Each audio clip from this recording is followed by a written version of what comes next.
Previously heard on the Chuck and Bo Show. Yeah, I don't think there's any question, the work that they're able to do with them in the sun. It used to be you couldn't stand on a hill a mile away and watch them practice if you're a coach. And now you get like 2 hours a week on-field work, which I think they broke up into like 14 OTAs over the summer. And you get 2 hours of film study with them, in addition to, the time that the strength staff gets to spend with them. So you do have a lot of carryover from spring, summer, and into fall camp. And so, yeah, it does feel like they hit the ground running. I have to be careful sometimes, guys, because when I say, I think they'll be good at this spot. I think they'll be good here. Sometimes when I say that, I just mean I think they'll be average. I love football, and I get excited like anybody else. I mean, I'm probably, depending on how things go, going to be somewhere around 4 wins. Give or take. Maybe I go up to 5 if I really like what I see. Maybe I drop it down to 3. But when I say stuff like, I always have to be careful with that because I get excited. But when I say something's going to be good, sometimes I just mean they're going to be average. And I think that they have a roster that is good enough. If they can do those things, penalties, turnovers, special teams, if they can do those things and they have a quarterback that is at least competent, that doesn't just kill them, that they could get to a bowl game. People look at the schedule and say, well, this is the most brutal thing ever, and there's no way that they're going to be. Teams do that kind of stuff. There's things that happen. You look at a team that is what they are right now, what they're projected. You don't know what's going to happen to Auburn. You seen the slate Auburn has before they play Arkansas. Who knows? Shane Beamer could be on the hottest of hot seats. He could be out of there by the time Arkansas plays them. And that's in Fayetteville. There are things that can unfold throughout the course of the season that you just don't expect. Never miss a moment of the Chuck and Bo Show on demand, driven by the Fayetteville Auto Park. Watch us on YouTube, Twitter, every weekday, or stream the podcast version of the show on Spotify or Apple. Just search for the Chuck and Bo Show. Previously heard on Chuck and Bo. Aaron from Springdale said, Bart, Arizona's bigs last year would punish our new guys. Head out of your bleep. That's an obvious observation. But we're not playing. Yeah. Like, what are you talking about? What in the world are you talking about? The Chuck and Bo Show. You're just talking. No, You're just talking. I'm ready to roll right now, Bo. Cheats, steals. It's a real talk show host. Live from the Warfield Distillery Studios, Idaho's most awarded distillery. Let it out. Let it out. Let it rip. Let it go. If you're a Hog fan, be a Hog fan. Hey, Bo, you're wrong. Come in at your own risk. Nobody's safe in here. Here are your hosts, Chuck Barrett and Bo Mattingly. Well, I still haven't won the lottery. One winning ticket on the Powerball last night in Illinois, over $1 billion. Slightly over $1 billion. One person. I wonder if they even know. I don't know. I mean, I didn't know until you told me. I kind of thought this was going to be my year. So the Maverick on College in Fayetteville, that's not where the winning ticket came from. Last night late, I realized I was not going to win because, I didn't buy a ticket. And that eliminates your chance to win. I had planned to. I mean, I really had. I had planned to go by and get a computer-generated Powerball ticket yesterday, but never made it, didn't win. Good to see you guys. Good to see you. I kind of figured nobody here won. Yeah. When I showed up and everybody was here. I tried to get in a little later this morning so you guys would wonder if I had won. Yeah, I did for a minute. Barely. But glad you're here, and sorry you didn't win. Yeah. Sorry I didn't win. The truth is I couldn't find my keys this morning, and that's why I was running. That'll happen too. I didn't win the that lottery. Will happen and too. I couldn't find my keys. But that's a. I did think about it yesterday after the moment. show. I thought during the day I need to go get me a Powerball ticket, but just never. What do you think they'll do? Do you think college football will change because somebody won the $1 billion? See, I was thinking about that yesterday after the show. It was like after the payout was like what, $430-something million. Give each of you guys $1 million. Walk out and say, hey, guys, we're going to be good in football for 10 years. After that, they're on their own. But we're going to be good in football for a while. Yeah, and left everybody. Here's $1 million. This is by a the note. way, That's you're right. going to be good at football for a while. Right. Keep doing the show. That's right. Good to know you. I'll be listening from an island. Do not ever contact me again. Yeah, please do not contact me. Put me on your do not call list. How do you know? Do you watch or do you just wait for it to pop online? I saw it this morning. The lottery, like the winning number. What are most people doing? I usually just look online. Is there still like a TV thing where I think so. Where they do it live? Do they do on that? TV? I think they do. Yeah, I like that. I believe so. I can get Always into like that. that. That's the action right there. Yes, that's Chuck likes to see those ping pong balls. Well, pop out. that's live television to me. You know, Chuck was emceeing. I forget what it's called. The kickoff luncheon. the all-in luncheon. kickoff luncheon. The all-in yesterday, kickoff luncheon. yes. And I was there. It was at the stadium. There were a whole bunch In of the people locker there. room. It was packed. It was. It was in the locker room. It was in the locker room. There was a couple hundred people in the locker room. Yeah, in the locker room. Yeah. Huh. The players must have felt odd. They came in and sat at tables with people in their own locker room. Yeah. Probably will look a little bit different on game day. Yeah, they had it. It was. I think we were sitting on the defensive side. I think that's right. I think over that's there on right. that side. Yeah. And but they were talking about I have a lot of questions. the about well, you can ask them. We're here. I mean, Chuck ran the event. He was the dude. He was up there talking to everybody. And Chuck, did you feel at any point like a coach giving a speech to a team? Since Well, you were in the locker room? you definitely have to like look from side to side. You know. yeah, it's from me to you forward. Yeah. And, right, and right. Yeah, no, I know. 50 the yards room. long. Yeah. Yeah. But they were talking about the money they've raised and why they're raising it, what it's for, and what it takes in today's world, and and along with the season and Silverfield and some players talked. But I was just thinking because we talked about it the other day. They've raised about $30 million, and they're trying to get to $50 million on this all-in football fund, and that would seem like nothing if I just wanted to ask the Razorback Foundation, how many lottery tickets did you buy? Yeah, that's right. That would have been a good Wouldn't that be wild if the Can you foundation write those off? if the foundation won the lottery? If like every month or every week there's a certain budgeted amount that goes It's into a line lottery item tickets. in the budget. I haven't thought about that's that. it's not a terrible idea. Yeah, it's I could see where that could get off the rails. Then you're going to be asking Well, about going to Oakland. all it and takes is one nosy reporter, and before you know it, you've got a full blown. Somebody's got a budget to go to Oakland every week to play the ponies or hit the casino. Yeah. But it's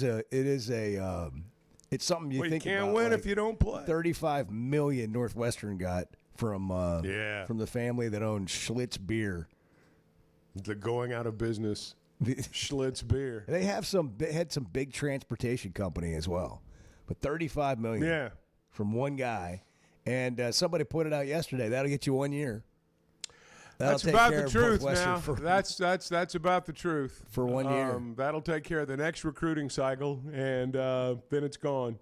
It is kind of just Isn't hard to get that your amazing? brain around this. Oh, I I've not gotten my where all the brain money around comes it. from year to year. That's the thing. Where does the money come from? I was reading an article somewhere yesterday.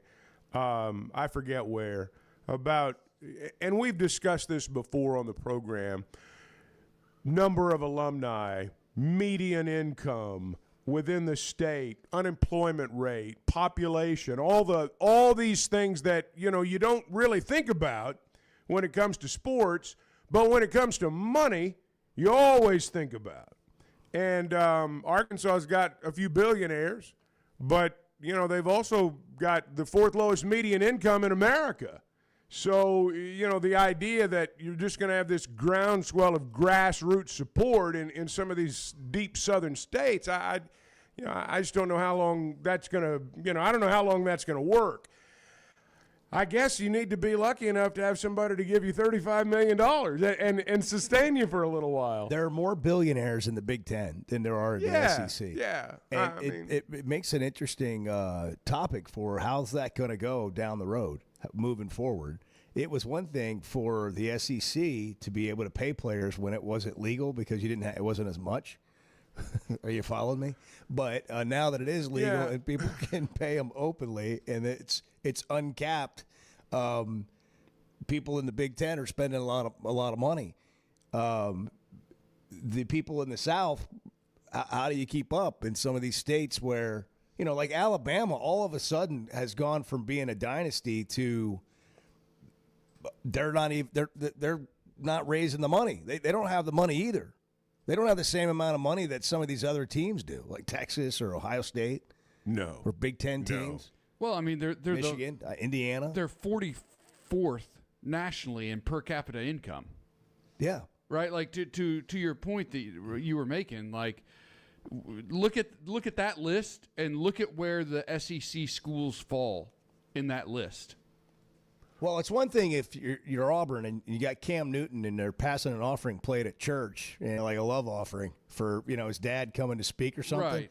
And there's $250 or $300,000. Yeah, that's one thing. That's one player, one time. It's another thing when it's $25, $35, $40 million for a roster every year. You look at you look at where the money is in our league, where the the population centers, the income, the number of people with seven-figure incomes. Those are the people that are going to be funding your programs, are the people with at or near seven-figure incomes. Arkansas is pretty low in that category. A state like Texas is up near the top. I mean, if they're not at the top, how are you going to compete with that? I don't know the answer to that question. And I don't mean to make it sound like it's hopeless because, God help us if we get to the point in sports where everything seems hopeless if you don't have, the most money. But this system is built for certain programs, built for certain areas of the country, built for a certain income bracket, and just not everybody runs with that crap. Yeah, I think all we're pointing out is that it would have been nice to win the lottery. That was the point. That's all we're trying to say. As it would have been nice. Yeah. But thanks for bringing this back home. Is that's really what we're talking about, right? Somebody else won the lottery. And we'll be watching to see what they do with NIL. Somebody else won the lottery. I'll probably give it to Northwestern. What if somebody won the lottery and they literally changed the face of college football by winning the lottery? Like somebody in Illinois decides they're going to give it to Northwestern or the University of Illinois. I think that would be the tipping point. I think that would be the tipping point that finally makes everybody involved see how absolutely silly the current system is. I don't think it would. I think all that would happen would be they'd sell more lottery tickets. They're probably a Notre Dame grad. They'll probably just give it to Notre or Indiana. Well, you were talking about Northwestern. Their newfound love of Indiana football. I don't know how many Northwestern graduates are like going to the convenience store and buying lottery tickets, but maybe some do. I don't know, but you were talking. Everywhere's got a gambler. Well, yeah, you were talking about Indiana though. That's been the most eye-opening thing for me anyway. One of the most eye-opening throughout the last 2 or 3 year cycle is I had no idea Indiana had so many alumni. I had no clue that their alumni base was as large as it is, and it's not hard to see in retrospect now how once they hired the right guy, got it going, there were a lot of places they could go mine for gold, so to speak, because they've got such a huge alumni base that it almost seems unrivaled.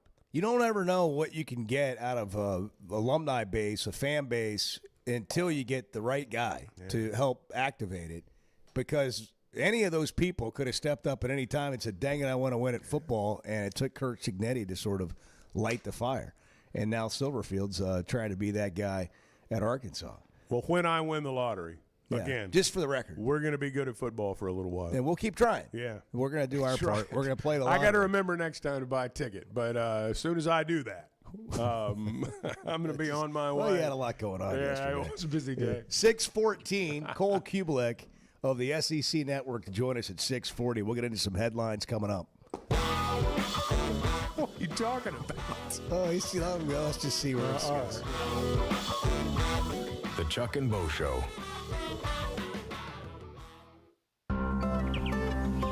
Still searching for the perfect summer getaway? Mountain Home Arkansas might just be your answer. Wake up in the Ozark Hills. Hit the White River at sunrise. World-class fishing, hiking, trails, kayaking, and when the sun goes down, it's the kind of quiet you forgot existed. 2 lakes, 1 great town. All right here in the Arkansas Ozarks. Check it out at enjoymountainhome.com. Mountain Home Arkansas, where the outdoors is a way of life.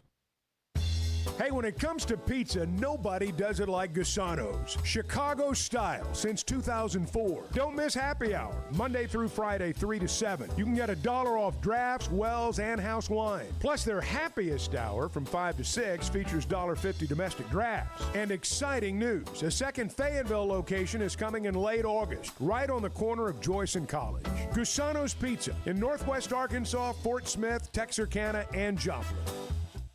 Warfield American Single Malt Whiskey starts with 100% local Idaho barley, distilled through Scottish copper pot stills, and aged in Idaho's mountain climate, where the elevation and temperature swings create a depth of flavor you won't find anywhere else. Now Arkansas-owned, Warfield is crafting something genuinely different. American Single Malt with real roots and real craft behind it. Find it at select spirits retailers nationwide or visit drinkwarfield.com. For over 20 years, ProLand Title has been making title insurance easy for Arkansas families. Founded right here in Arkansas with over 45 offices statewide, our team of title insurance veterans will work alongside you every step of the way. They're independently owned, so their only priority is you. ProLand Title can say yes when others can't. Cheer for the pigs, close with the pros. Visit ProLandTitle.com to get a quote today. Just so you know, and we've talked about this from day one on the show, nobody's safe in here. The Chuck and Bo Show. Hey, it's Bo, and I had no idea how little I knew about insurance until my man James Boyette of State Farm started telling me. For over a decade, he's been delivering real value, not just the lowest price. That means helping customers find the right coverage for their life with personalized plans that evolve as life changes. Serving all of Arkansas and Missouri. If you're looking for a true insurance partner, auto, home, life, whatever you need, go to JamesBoyett.com.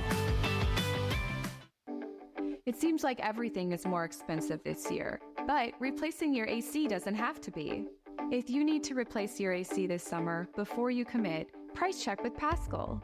You can save money and use the professionals to replace your system. Enjoy the peace of mind knowing you chose the best option for your home. Visit GoPaschal.com and with just a few clicks, see how much you can save with the Paschal Price Check. Paschal Air, Plumbing, and Electric.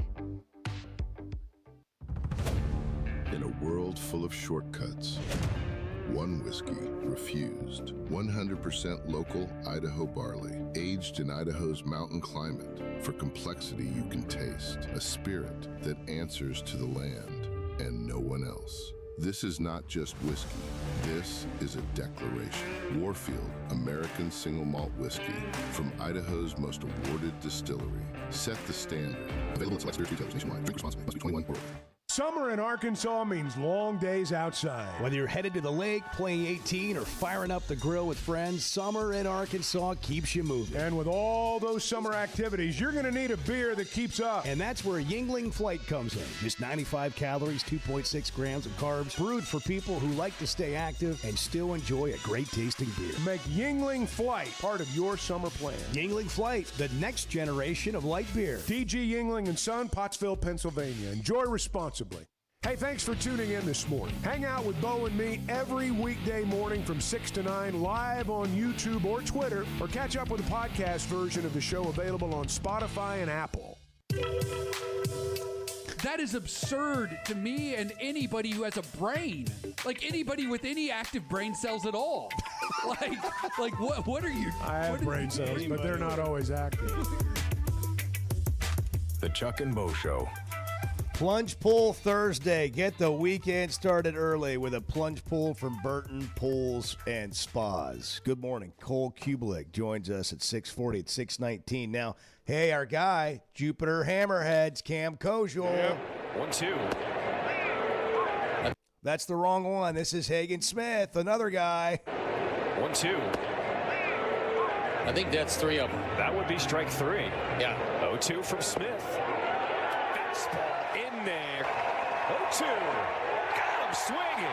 Hagen Smith, 3 strikeouts in the 8th inning last night after his call-up with the White Sox, right? That's right. The first place White Sox. The first place Chicago White Sox. Mm-hmm. That's big news. Well, they're not the them. best team in baseball, but they're in first place in their division. Is Benny Baseball still He is hitting bombs for him? Well, not quite as many. No, they're a little more youthful maybe than they've been in years, but he's still a big part of it. A couple former Razorbacks right there with that's right. Chicago White Sox. South All right, side. back to the minor leagues. Okay. Cam Kojal, first home run. And the first pitch is swung on and hit well to deep left field. Aloy's back, and it is gone. First professional home run for Cam Kojal, and it's 7-2 Hammerheads. Great piece of opposite field hitting. It's a pitch that is a smidge above the zone. Man. 102 off the bat the other way. The hard contact was bound to connect at some point. And Cam Kojal, the 3rd round pick, gets his first on the board, and his buddies in the bullpen will be able to keep it for him. Did he say Aloy going back and left? I heard that. Yes. Was that Vahiva? Yes, that was a fun little Easter egg there. Okay. That you found. Yes. Yeah. That's interesting. Vahiva in left field. Was playing left field? I think so. Left or center. I don't know exactly. Really? But he was in the outfield, and I heard that, and I was like, that doesn't make any sense. He watched the ball fall into over the fence. Has he not been playing shortstop? I don't know, to be perfectly honest with you. But I do know that for a guy like Aloy, there's nothing wrong with being able to play multiple positions. I think of a guy, you guys remember Eric Hensky, who played at Arkansas in the late 90s, was Rookie of the Year, ended up playing in the big leagues for over 10 years. He was a corner guy. One of the things that'll keep you in baseball for a long time is being able to play left, right, first, third.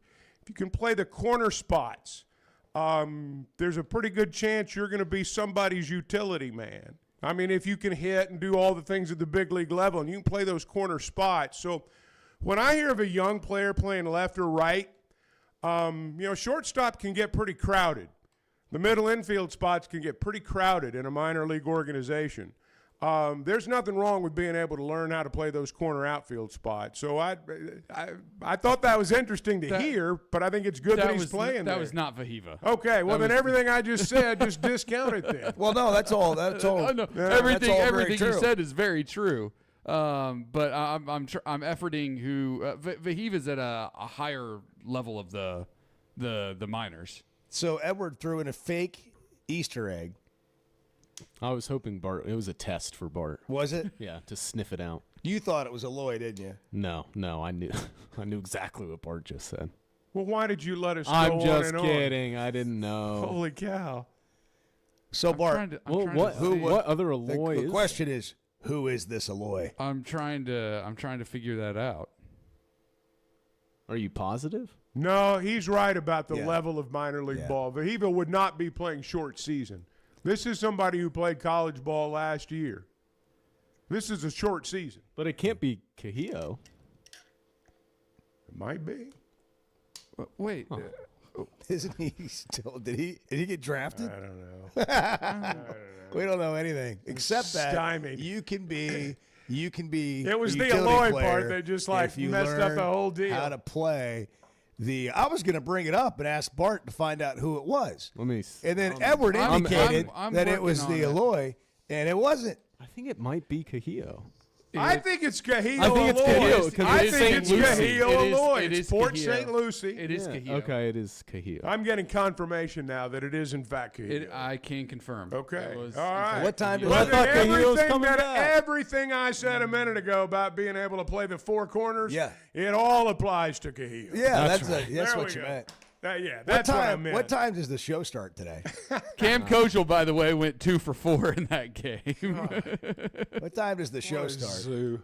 Like this is the pre-show, right? This is the run-through. This is practicing. Let's take a break. Can you play the open? Hey, I saw a picture last night of speaking of Hagen Smith, you played that. I saw a picture on Facebook of like Hobbs was up there, and I saw DJ Baxendale up there. I think there were some Arkansas. Nate Thompson was up there. Yeah. He was wearing baseball pants too. which kind of surprised me. It looked like he'd been out there taking BP, throwing BP, hitting fungos. I mean, he's doing something. Adam, I got a question. Is Babe Ruth real? Yeah. What a bunch of idiots in here today. I That's know. a bunch of morons. I feel like really, I'm the leader of the pack now. Right. Well, you just took off and, wanted to bring some color to what you thought was happening. Yeah. Edward misled us. I had my wrong. We were I thought you said all we were was incorrect on our Lloyd. You said Vahiva. Did I? Yes. We'll have to run the tape back. Yes. You said it. And Chuck went, well, he's trying to make sense of it. I had nothing to do with it. Exactly. ESPN has the Razorback basketball team third in the SEC in preseason. Save us. Says the Hog ceiling is winning a national championship. Basketball will always save us. I don't know if I mentioned this, but if you can play left, right, first, and third in the NBA, you've got a real opportunity to stick. 624. Don't ever forget it. NBA, Major League Baseball, idiots or what? Yes, we are. Yes, we are. Yes. The Chuck and Bo Show. Ben Blakeman joining us to talk about something they've been doing for 35 years, helping Arkansans with their stories and jewelry. We want you to feel comfortable. We want you to feel confident. We want you to be educated. And we have a larger selection. We have more opportunities, more availability. Some people come in knowing exactly what they want. Some people come in having never been into a jewelry store before. We want both experiences to exceed all expectations. Blakeman's Fine Jewelry, the official jeweler of the Arkansas Razorbacks. There's no better place to watch a game than Walk On Sports Bistro. With more than 60 TVs at every location, catch all the summer sports action while you cool off with mouth-watering Louisiana favorites like po' boys and gumbo, plus burgers, ice-cold draft beers, and cocktails made for hot days. Incredible food, outstanding service, and a game day atmosphere that never takes a season off. Visit one of the 5 locations across Arkansas today, including Rogers and Fayetteville. Walk On Sports Bistro. We live for this. Hey guys. You're having a great show today. The Chuck and Bo Show. Getting the job done means tough and reliable equipment, and that's what WT Equipment is known for. A locally family-owned dealership with 4 locations across Arkansas, and always ready to help you get the job done. WT Equipment carries the brands you trust, like the legendary Bobcat and more, and they're offering aggressive pricing on skid steers and mini excavators. Whether you need equipment, implements, or powerful Bobcats, the friendly team at WT Equipment is ready to help. Visit WTEquip.com. Enjoy Oaklawn's 24/7 smoke-free casino featuring over 1,500 slots and live table games from blackjack to roulette, craps, baccarat, and much more. Voted best casino by 2026 Arkansas Times Readers Poll. And enjoy headliner entertainment at the Oaklawn Event Center. Log on to oaklawn.com and get all the details. And the Oaklawn Resort Pool is open all summer. Access granted to hotel and spa guests. Come join the fun at Oaklawn Hot Springs, Arkansas's only casino resort. Experience football game days on the Hill this fall as head coach Ryan Silverfield leads the Hogs into 2026. Great home matchups line the 7-game slate in Fayetteville, including kickoff in Arkansas on September 5th, the SEC home opener versus the Georgia Bulldogs on September 19th, and a Thanksgiving weekend rivalry battle with the LSU Tigers. Season tickets start at just $300 and are available now at ArkansasRazorbacks.com. Here's Macadoodle's owner, Roger Gildehouse, on what he learned from Sam Walton. I took my Walmart experience, and Sam always talked about, if you're going to get in business, you need to be better than the competition. Always be very price competitive, which we have been for 29 years. And the third thing, and most important thing, is have a customer service program that is beyond what the customers expect to get. Visit Macadoodle's just north of the state line in Pineville or at Guess Who in Bentonville. Previously heard on the Chuck and Bo Show. I think you will see this team this year play hard, play smart, give themselves a chance to win. I'm not naive, and I don't think there's going to be, they're not going to run the table, and there's probably going to be a game or two in there you lose, you think you ought to win, and hopefully there's some games in there that nobody thinks you're going to win now that you find a way to win. But my sense, from being around these guys, just the minimal amount of time that they've been here and the minimal amount of time I've been around them, we're going to know this team's been coached. I expect to see the turnovers reduced, and I expect to see the penalties go down. And I don't think the secondary is going to get beat quite as bad as maybe the secondary got beat last year. Some of that's contingent upon putting pressure on the quarterback. So I think those areas, even though none of them are like, maybe by themselves aren't enough to, change their fortunes, if all three of those things happen, I do think they're going to be better. That's what you want in year one of a new regime. You want to feel like that you have taken a step to change things and to fix things and to be competitive in a way that you weren't previously. To me, that's the whole reason you make a change. Last year was just like so bad. For so long. And it went from bad to worse. I mean, and by the end of it, nobody was a hold of the rope. It was over by like 4 games, 5 games into the season. Well, when they lost at Memphis, it was over. And in retrospect.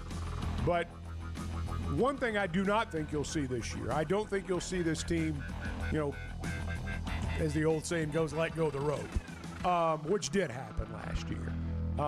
And that I don't think will happen this season. I will be very surprised if that happens. The Chuck and Bo Show on Demand is driven by the Fayetteville Auto Park, with full replays available on YouTube and Twitter, or catch up on all 3 hours with a podcast version on Spotify and Apple. Just search The Chuck and Bo Show. Arthur is in Vermont. Hogs play tonight. Arthur, good morning. Good morning. I'm owning the day, but I can't really say I'm happy about it. The Chuck and Bo Show. All guests join us on the Cassano's Pizza Hotline. They've been doing it Chicago style since 2004. About 10 minutes, we'll hear from Cole Kubelik of the SEC Network. We'll get some college football conversation with him. Cole's always dialed in, does a great job on games, and the broadcast does a show, WJOX in Birmingham. Let's talk basketball for a second. The Bleacher Report's latest mock draft has 4 Razorbacks being taken in the first round. We haven't even started the season yet. Let's keep that in mind. Jordan Smith Jr., J.J. Andrews, Abdou Toure, and Billy Richmond. First-round draft picks. Noticeably absent. First of all, the number one thing everyone will say is, wow, 4 players, first round? That's the team that Arkansas has? Noticeably absent for me is Mika Murinen, who didn't play in the Bahamas, but was on Hogs Plus as part of a behind-the-scenes follow and said this. Both of my parents play basketball professionally and for the national team for like 15 years. And my mom went to UNC, actually. And my dad went to Arkansas Little Rock.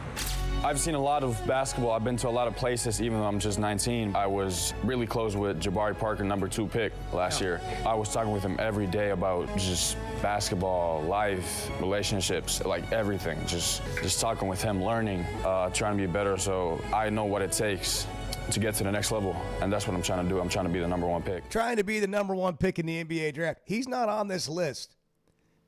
But as we've discussed before, people that have played in the NBA and played pickup with him are like, that dude's got to be like a top 5 pick. I mean, if he's not, I'll be surprised. And I'm like, why? And he's like, he does everything. Well, we haven't seen him play. We didn't see him play in the Bahamas. And so let's just pretend for a second, for fun, since that's what these lists really are when they come out, in the summer before you ever play in the season. And you got 4 first-round projected picks, and he's not one of them. That you could have 5.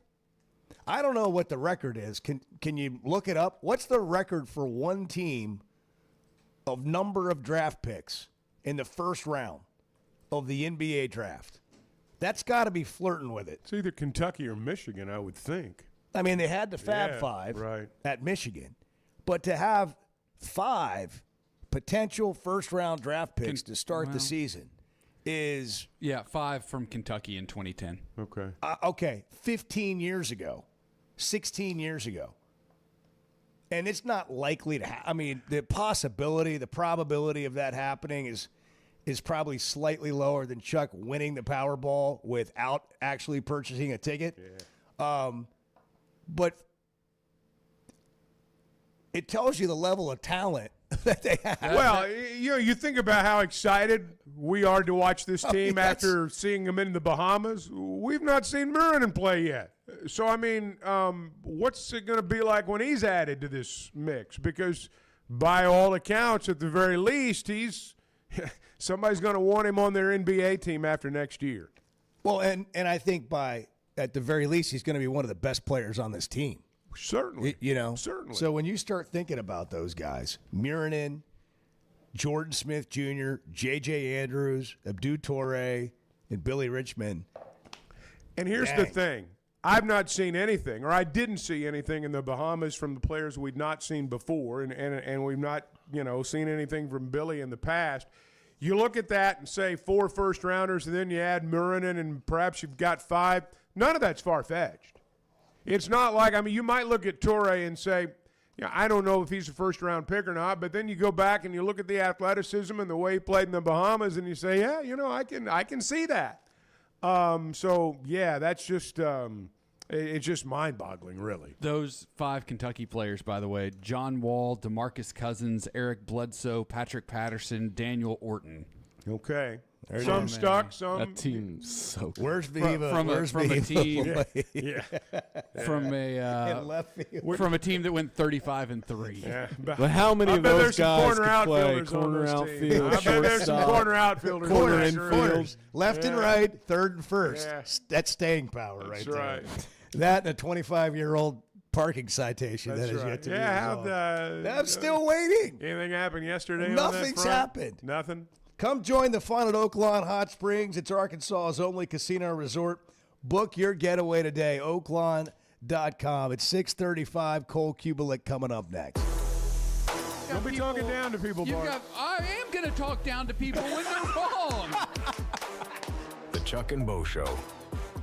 When it comes to a roof or remodel, you want somebody that's going to do what they say they're going to do. They're going to come in on time and on budget. And you might need it right now and can't afford it at this moment. Well, Teamwork has a plan for you. Now offering financing options like 0 down, 0% for 12 months, or low fixed payments over time and no payments for 60 days. Log on to their website, teamworkbuilt.com. Teamworkbuilt.com. Teamwork Roofing and Construction, built on quality and powered by Teamwork. Great people, great prices, and plenty to pick from. You get it all at Fayetteville Auto Park. Acuras, Chevys, Hondas, Toyotas, even a collision center, all at one location. Shop new, used, and certified pre-owned. Plus, Fayetteville Auto Park has hundreds of new and pre-owned automobiles with big discounts starting at under $30,000. Shop our complete selection online at FayettevilleAutopark.com. That's FayettevilleAutopark.com. Summer in Arkansas means long days outside. Whether you're headed to the lake, playing 18, or firing up the grill with friends, summer in Arkansas keeps you moving. And with all those summer activities, you're going to need a beer that keeps up. And that's where Yuengling Flight comes in. Just 95 calories, 2.6 grams of carbs, brewed for people who like to stay active and still enjoy a great tasting beer. Make Yuengling Flight part of your summer plan. Yuengling Flight, the next generation of light beer. DG Yuengling & Son, Pottsville, Pennsylvania. Enjoy responsibly. Who says bigger is always better? Burton Pools and Spas is the area's exclusive dealer for plunge pools by Thursday Pools. In-ground fiberglass pools designed for today's lifestyles with easy maintenance and more time for fun. Cool off after work, relax with family, or host friends for game day. And right now, installed plunge pool packages start under $40,000. Stop by one of Burton Pools and Spas' 5 convenient locations or visit burtonpools.com. Burton Pools and Spas, water for a better life. Experience football game days on the Hill this fall as head coach Ryan Silverfield leads the Hogs into 2026. Great home matchups line the 7-game slate in Fayetteville, including kickoff in Arkansas on September 5th, the SEC home opener versus the Georgia Bulldogs on September 19th, and a Thanksgiving weekend rivalry battle with the LSU Tigers. Season tickets start at just $300 and are available now at ArkansasRazorbacks.com.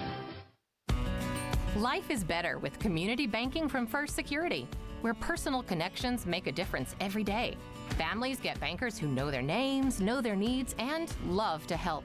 Businesses work with responsive lenders who make fast local decisions that help build success. And communities thrive with First Security because our team is rooted here too. Choose the power of personal. First Security. Bank better. FSbank.com, member FDIC. Well, I've got a lot more rhythm than people realize. The Chuck and Bo Show. I love a day or weekend at Big Creek Country Club in Mountain Home. The golf, the people, the hospitality, and the events they host always hit the mark, and members enjoy it all. State-of-the-art practice facilities, food, beverages, a big pool with a snack and beverage bar, tennis and pickleball courts, and they can even book you an exclusive fly fishing trip. There's no initiation fee, and for out-of-towners, a membership is only $185 a month. It's Big Creek Country Club in Mountain Home. It's home away from home. High school athletics at its best. If you aren't following Varsity Vibe, what are you waiting for? We're your go-to source for the latest information on what's happening around the state and showcasing the players and teams that bring the action to life. Sure, we've got your highlight scores and all-access interviews, but we're also keeping you up to date with our newsletter twice a week and our weekly podcast. Subscribe now at varsityvibearkansas.com. Follow us on Instagram, X, Facebook, and TikTok, and make sure you're in the know. Varsity Vibe Arkansas. We've got it covered. Man, I love spending time at Big Creek Country Club in Mountain Home. The golf, the people, the hospitality, and the events they host always hit the mark. Members enjoy it all. They've got state-of-the-art practice facilities, dining, events, a big pool with a snack and beverage bar, as well as tennis and pickleball courts. There's no initiation fee, and for out-of-towners, a membership is only $185 a month. Big Creek Country Club in Mountain Home. Your home away from home. For over 20 years, ProLand Title has been making title insurance easy for Arkansas families. Founded right here in Arkansas with over 45 offices statewide, our team of title insurance veterans will work alongside you every step of the way. They're independently owned, so their only priority is you. ProLand Title can say yes when others can't. Cheer for the pigs, close with the pros. Visit ProLandTitle.com to get a quote today. Hey, thanks for tuning in this morning. Hang out with Bo and me every weekday morning from 6 to 9 live on YouTube or Twitter, or catch up with the podcast version of the show available on Spotify and Apple.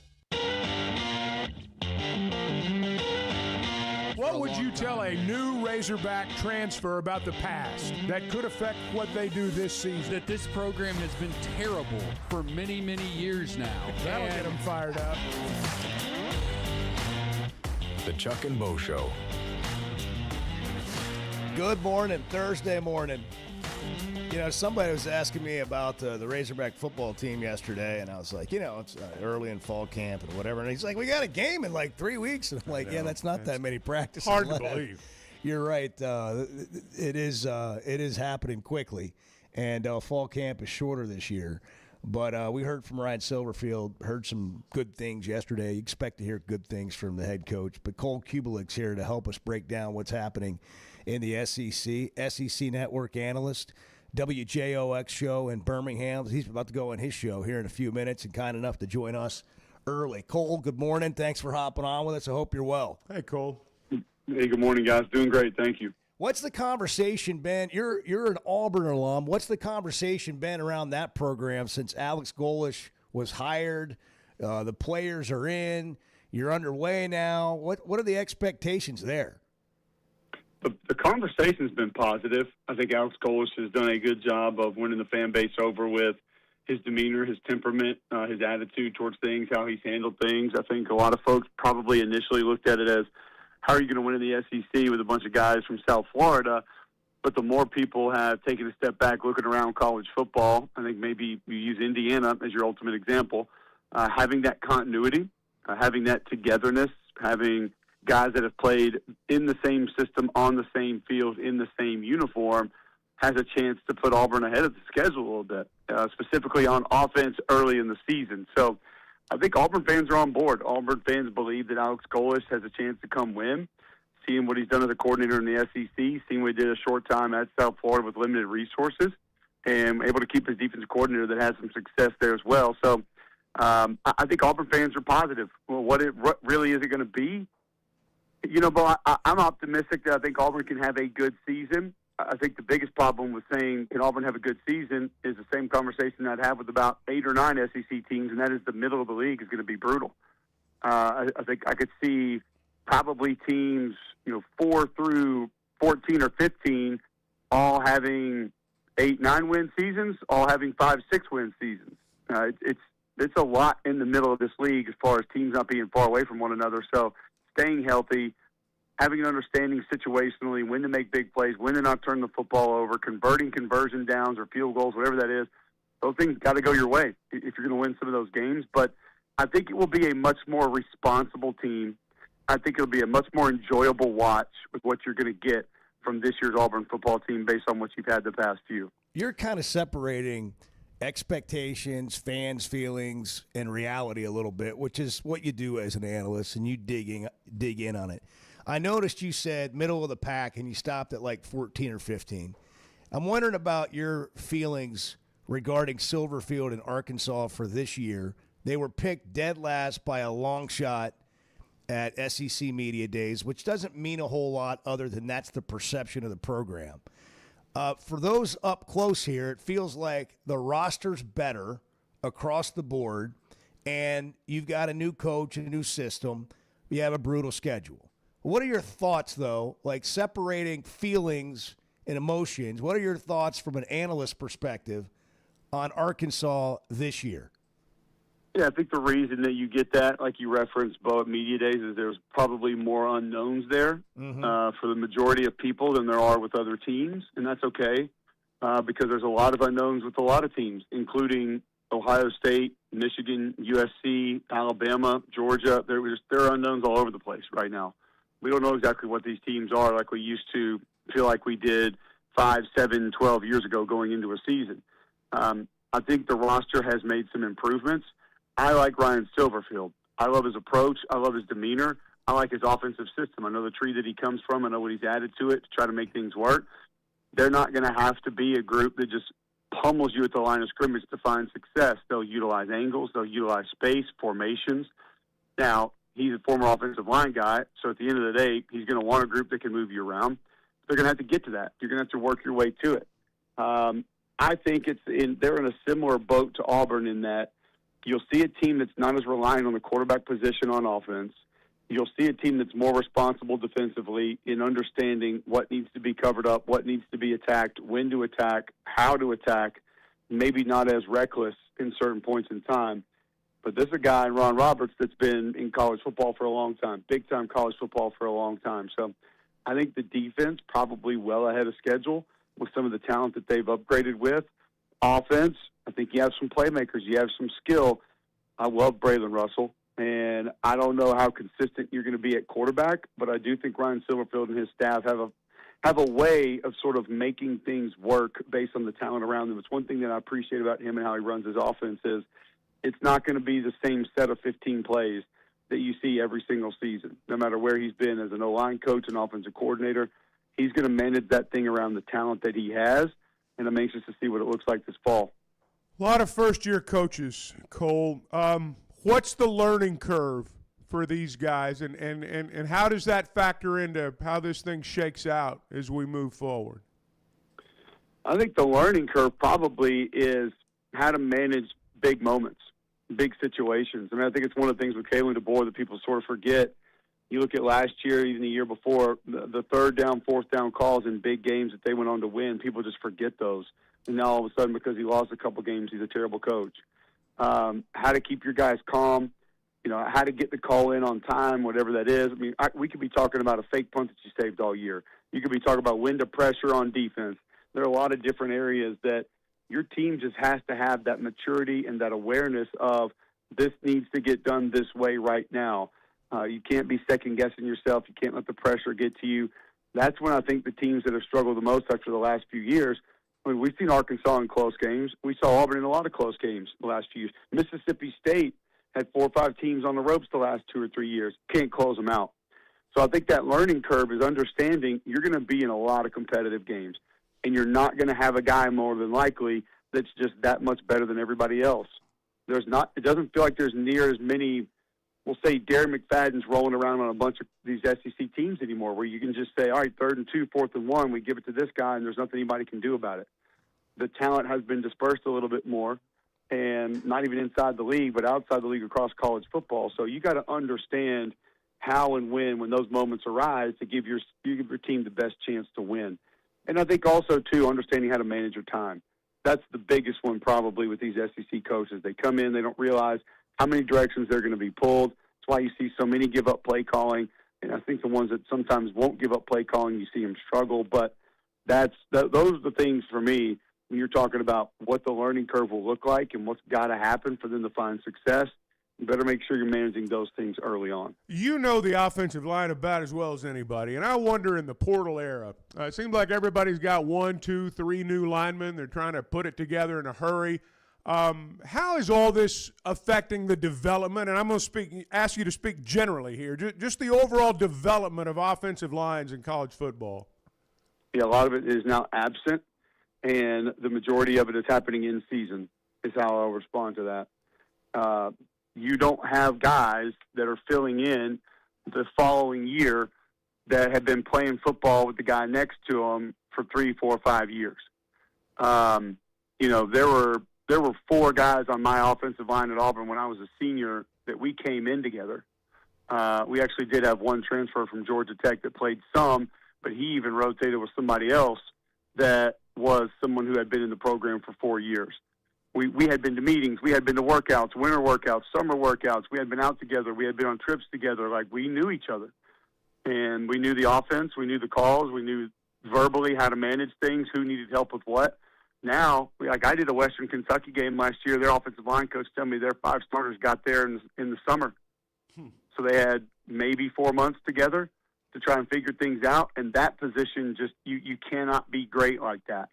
So I think what's happening is games are actually becoming extremely valuable reps, obviously because you want to go win, but to develop as a group and develop that skill set of knowing how to operate as one. We've also subtracted practice reps full speed in pads. You need those to be great. If you want to block and tackle well, you got to do it full speed against somebody trying to make you look bad. It's the only way. There's no other way to do it. And we've just limited that to the point that becoming very difficult for guys to become great offensive linemen in shorter periods of time. So there are a lot of things working against it, but yeah, the portal's one of them. The one thing it does do, though, is it allows you to have some depth with guys that have played 200, 400, 600 college snaps. And even if it's not the best lineman on your team or even a guy that's probably going to end up being a starter, that's extremely valuable to be able to lean on if you were to lose a guy for 2 weeks or a month or something like that. Cole Kubelik, SEC Network, and WJOXN Birmingham with us on the Chuck and Bo Show via the Gasano's Pizza Hotline. Cole, do you have a take on something, good, bad, a team that's going to surprise one way or the other, something you think is going to happen that maybe you're not just hearing everybody else say? I think the middle of the league, like I told you, Bo, I don't think enough people are focused on how dangerous some of those teams could be. I think a lot of folks are making the mistake that it's Georgia, Texas, and then maybe Bama, maybe LSU, maybe Oklahoma, and then they kind of just stop there. But I think there's an opportunity for some of those teams that are in the next tier of the Southeastern Conference to do some real damage. Obviously, LSU is going to be the first one that people are going to pick, but Ole Miss, I think, is being left way behind. I mean, I think there's a great chance Ole Miss is in the playoffs and can advance in the playoffs. They're going to have the second-best defensive line in the SEC. That position group itself, I don't think, is getting enough conversation right now. A&M's a team that has a chance to put together a good season. I don't think Vanderbilt is just going to disappear. I think they're too good at running back. They have a go-to wide receiver. The system's in place. It's a great system, by the way. Ton of experience on defense. They're not going back to the 2-3 win Vanderbilt teams that we grew up with. That's not going to take place. South Carolina, takeover player on both sides of the ball. We already mentioned Auburn just a little bit. That Mississippi State offense has got some dangerous weapons. So I just think, even Kentucky, guys, I don't know how it's going to work out for a first-year head coach in Will Stein. You guys know I've done a lot of Kentucky games the last 4 or 5 years. Yeah. That's the most talented offense I've seen them have, just roster. That is the most talented Kentucky roster on offense I've ever seen.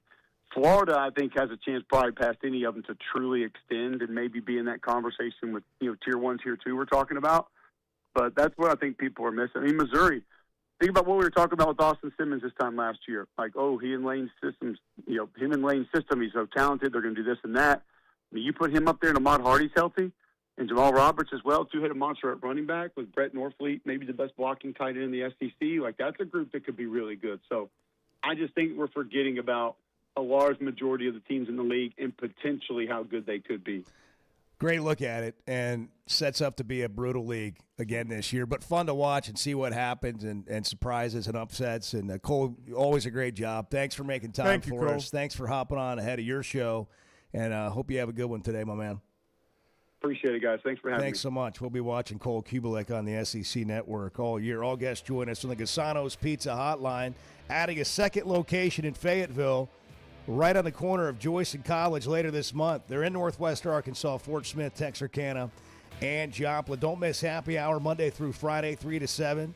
That's a buck off drafts, Wells, and house wine, plus their happiest hour, 5 to 6, with $1.50 domestic drafts. Gasano's has been doing it Chicago style since 2004. Cole Kubelik is bullish on the SEC, man. I mean, he's talking about everybody's got a chance. Well, I do think, I don't want to say lazy, but I think it's a lazy pick, just to go Georgia, Texas, and I think we do that because we don't know enough about everybody else. And when I say we, I'm talking about collectively as people talk about the SEC. Oh, I think he's right. Somebody's going to emerge from that pack. I still think Georgia or Texas will win the league, but there will be other teams that are factors for sure. And where does Arkansas show up?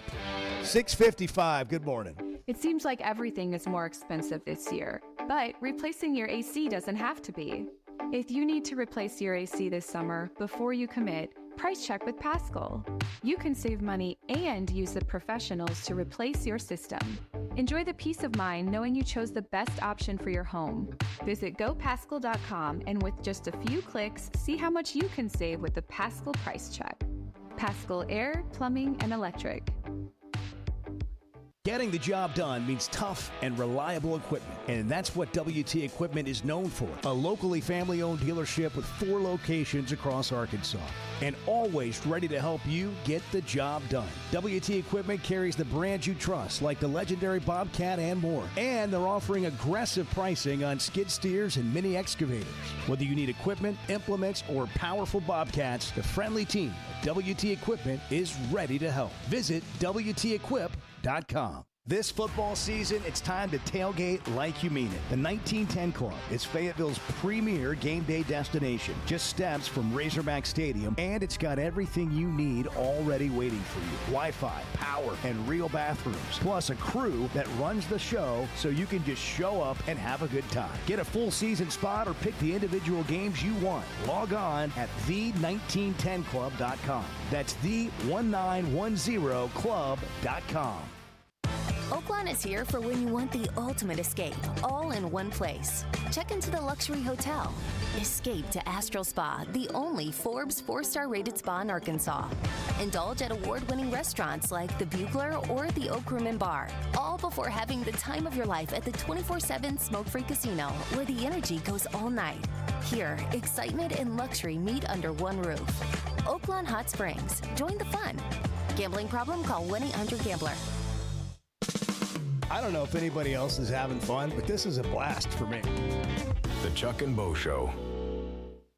When it comes to a roof or remodel, you want somebody that's going to do what they say they're going to do. They're going to come in on time and on budget. And you might need it right now and can't afford it at this moment. Well, Teamwork has a plan for you. Now offering financing options like 0 down, 0% for 12 months, or low fixed payments over time and no payments for 60 days. Log on to their website, teamworkbuilt.com. Teamworkbuilt.com. Teamwork Roofing and Construction, built on quality and powered by Teamwork. Ben Blakeman joining us to talk about something they've been doing for 35 years, helping Arkansans with their stories and jewelry. We want you to feel comfortable. We want you to feel confident. We want you to be educated. And we have a larger selection. We have more opportunities, more availability. Some people come in knowing exactly what they want. Some people come in having never been into a jewelry store before. We want both experiences to exceed all expectations. Blakeman's Fine Jewelry, the official jeweler of the Arkansas Razorbacks. savings. At First Security Bank, banking isn't one size fits all. It's personal because everyone's financial journey looks a little different. From managing day-to-day spending, to running a small business, to helping your kids learn more smart money habits, or taking that big step toward buying a home. At First Security, you get the services you expect, the technology you need, and the real support of local people who live here, know the community, and take the time to understand what you're trying to accomplish. Life moves fast, and having a bank that moves with you makes a difference. Whether you prefer stopping by a branch, banking on the app, or picking up the phone to talk with someone who actually knows your name, First Security is there. They offer smart tools like mobile banking, bill pay, and mobile check deposit, along with thoughtful solutions like flex banking for kids, checking built for small businesses, and local mortgage lenders who guide you through the home buying process. Choose the power of personal. Bank better at First Security. Member FDIC, Equal Housing Lender.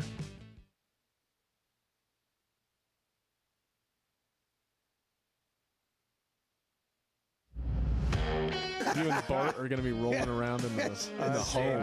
Okay. Now let's not get carried away. Well, that's a great topic. You're putting too many years on me here. Well, hold on, though. That's a great topic. You in a assisted living home, and you holding court, and you being pissed off at people. That's a great topic. Bart's what does have Bart look like at 86? What does an 86-year-old Bart look like in an assisted living home where he's in there holding court and telling people he's going to run the place? He's going to run the place. And then, he's going to maybe get thrown out. Do people get thrown out of assisted living? They do. places? They do. There are many, and I'm one of them, you've been through this with your parents. And I went through it with both my parents. You see some of the most incredible things, some of the funniest things you've ever seen in your life. And all you can do is laugh when you get in that situation. And I suspect Bart will provide a few of those moments when the time comes, and I hope I do too. I can see it. Can you see it, Bart? No, You can't. not right now. Come on, that's way too far out for Bart. Bart should not think about that. Well, yeah. I'm just talking about you and dealing with people. And get out of my room. Well, I mean, look, nobody wants to be invaded. There will always be the good part is you can Shells. say those things at that age and People brush completely it get off. away with it. I mean, completely get away with it. Can you imagine Bart having a podcast at 86 and completely saying The whatever whole he world's wants? going to hell in a handbasket. Whatever he wants to say. Totally, kind of like the show, but you just another level. Yeah. Just on another level. The Chuck and Bo Show on demand is driven by the Fayetteville Auto Park. Catch up on all 3 hours with the podcast version on Spotify and Apple. Just search for The Chuck and Bo Show. Previously heard on Chuck and Bo. I want to see the Hawks. I want to see the Hawks kick everybody's ass. I want those days back. We're the outsiders. We've always been the outsiders. We don't belong there. And then we're winning 8-9 games. We're on the SEC championship game. I want to get back to that, guys. Let's go kick some ass. The Chuck and Bo Show. You're just talking. You're just talking. I'm ready to roll right now, Bo. Cheats, steals. He's a real talk show host. Live from the Warfield Distillery Studios, Idaho's most awarded distillery.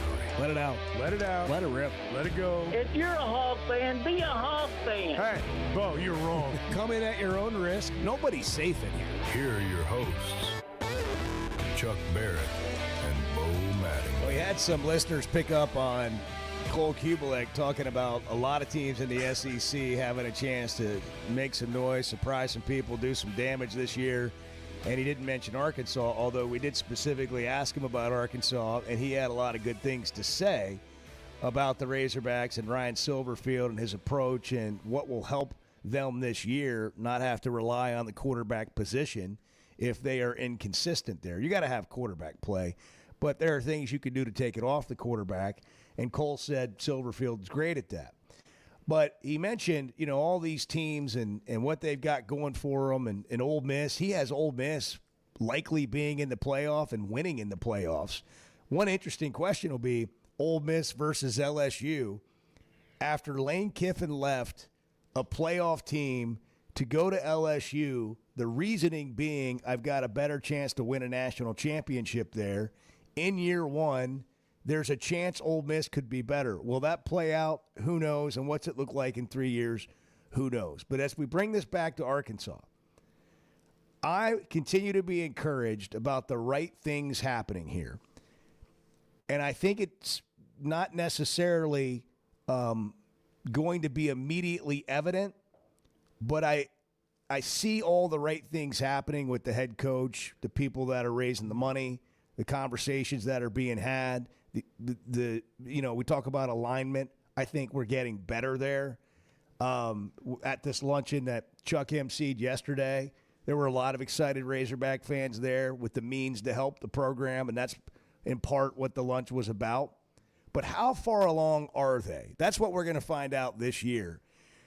The thing is, not everybody, but a lot of these programs have had a head start. South Carolina, Missouri, teams that you think maybe are winnable on your schedule, Tennessee, they've got coaches that have been there for a few years. They've got their program in place, their donors in place, the things they're doing. What is it going to look like when Arkansas plays against these teams this year? You're starting from behind, but what kind of progress can you show in year one? This is a tough league and tough schedule. And I know we're all tired of hearing about that. It doesn't change the reality of it. And you don't get to start off on a long runway. You just start off, they set you in the deep end of the pool, and you got to swim and figure it out while you're treading water. One of the things about talking season that I don't like is the only people we talk about are the skill people. One of the things that I like about Cole Kubelik, for example, and a lot of the things there that I really latched on to what he was saying, he understands, because he did it, that it is a line of scrimmage league still, first, last, always. And in talking season, we focus on the guys that touch the ball. And we don't focus on much else, receivers, quarterbacks, running backs. And all those things are important. Here's what I look at with Arkansas. They will move the football if guys like Caden Kittler and Kobe Branham have good years. If Kavion Broussard has a good year. If somebody like Bryant Williams can come in and be good at right tackle right away. And I know in some cases I'm mentioning names you've not heard of or are not totally familiar with. If Arkansas can get performances and be good up front on that side of the ball, they'll be good. I thought what he said about offensive lines and the slow, how it's slower to develop now maybe than it was 5-10 years ago. Your defensive line, a good defensive line takes advantage of that. That's one of the reasons that he talked about Ole Miss being good. Can Arkansas have playmakers besides Quincy Rhodes on that defensive line? What kind of year Steven Souls going to have, the transfer from Kentucky? What about Charlie Collins out of Pine Bluff that we've heard about since he was a junior in high school? Those are the areas where if Arkansas can get good performances, they'll be better than people think. KJ Jackson can throw the best ball in the league. And any of these receivers, Chris Marshall, any of them, could turn into an all-world guy 5 years from now. But if they can't block them, it's not going to matter. And on defense, your secondary may be better. But you put those guys on an island out there with an inability to get to the quarterback, they're going to crash and burn every time. So I don't think we can lose sight of the fact that it's still going to be won and lost up front. And whether we want to admit it or not, with our team and with a lot of teams out there, all those middle-of-the-pack teams he was talking about, and he didn't include us in them, every single one of them has new guys on the lines of scrimmage, both sides. Some of them have been good players. A lot of them have been backups at other places. Who can develop the most quickly? That team will win. You're making a point of how Arkansas can be better than they were last year. That's right. The things that people don't talk about, it's boring. Up front, both sides of the ball. It's not as exciting until you actually realize that's where the game's played. And the lack of penalties, the lack of turnovers, forcing some turnovers, All of those things give you a foundation that didn't appear to be there last year.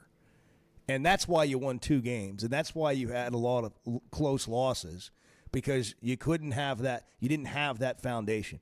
To just illustrate your point, go back. You can see it. You can find it anywhere on the internet. Just go look up a Darren McFadden highlight reel on the internet, and instead of watching Darren McFadden, watch everybody else on offense. There were so many good blocks. So many guys that were in the right spots at the right time, and he didn't need much, but he needs something. And when he got it, he could run away from people. We rightly talk about how the times when Arkansas has been good since they joined the SEC, a lot of times it's been in-state players. We rightly talk about that because it's true. The times when Arkansas has been good in the SEC, they've had really, really good / great offensive lines. Mike Markuson took hell for 10 years, and all he did was make chicken salad every year. I mean, all he did every year was make chicken salad. And they found a way to run the ball, and we were good. The times that we were pretty good under Bielema, we were good up front. Pittman had that offensive line going, and I mean, that's when our offensive linemen were on the cover of the media guide. That's where you win and lose ball games.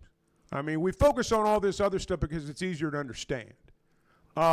It's only natural. It's human nature. But when we've been good, that's where it started. That is always where it starts. So what's it going to be like this year? That'll be something we talk about from now till the end of the season.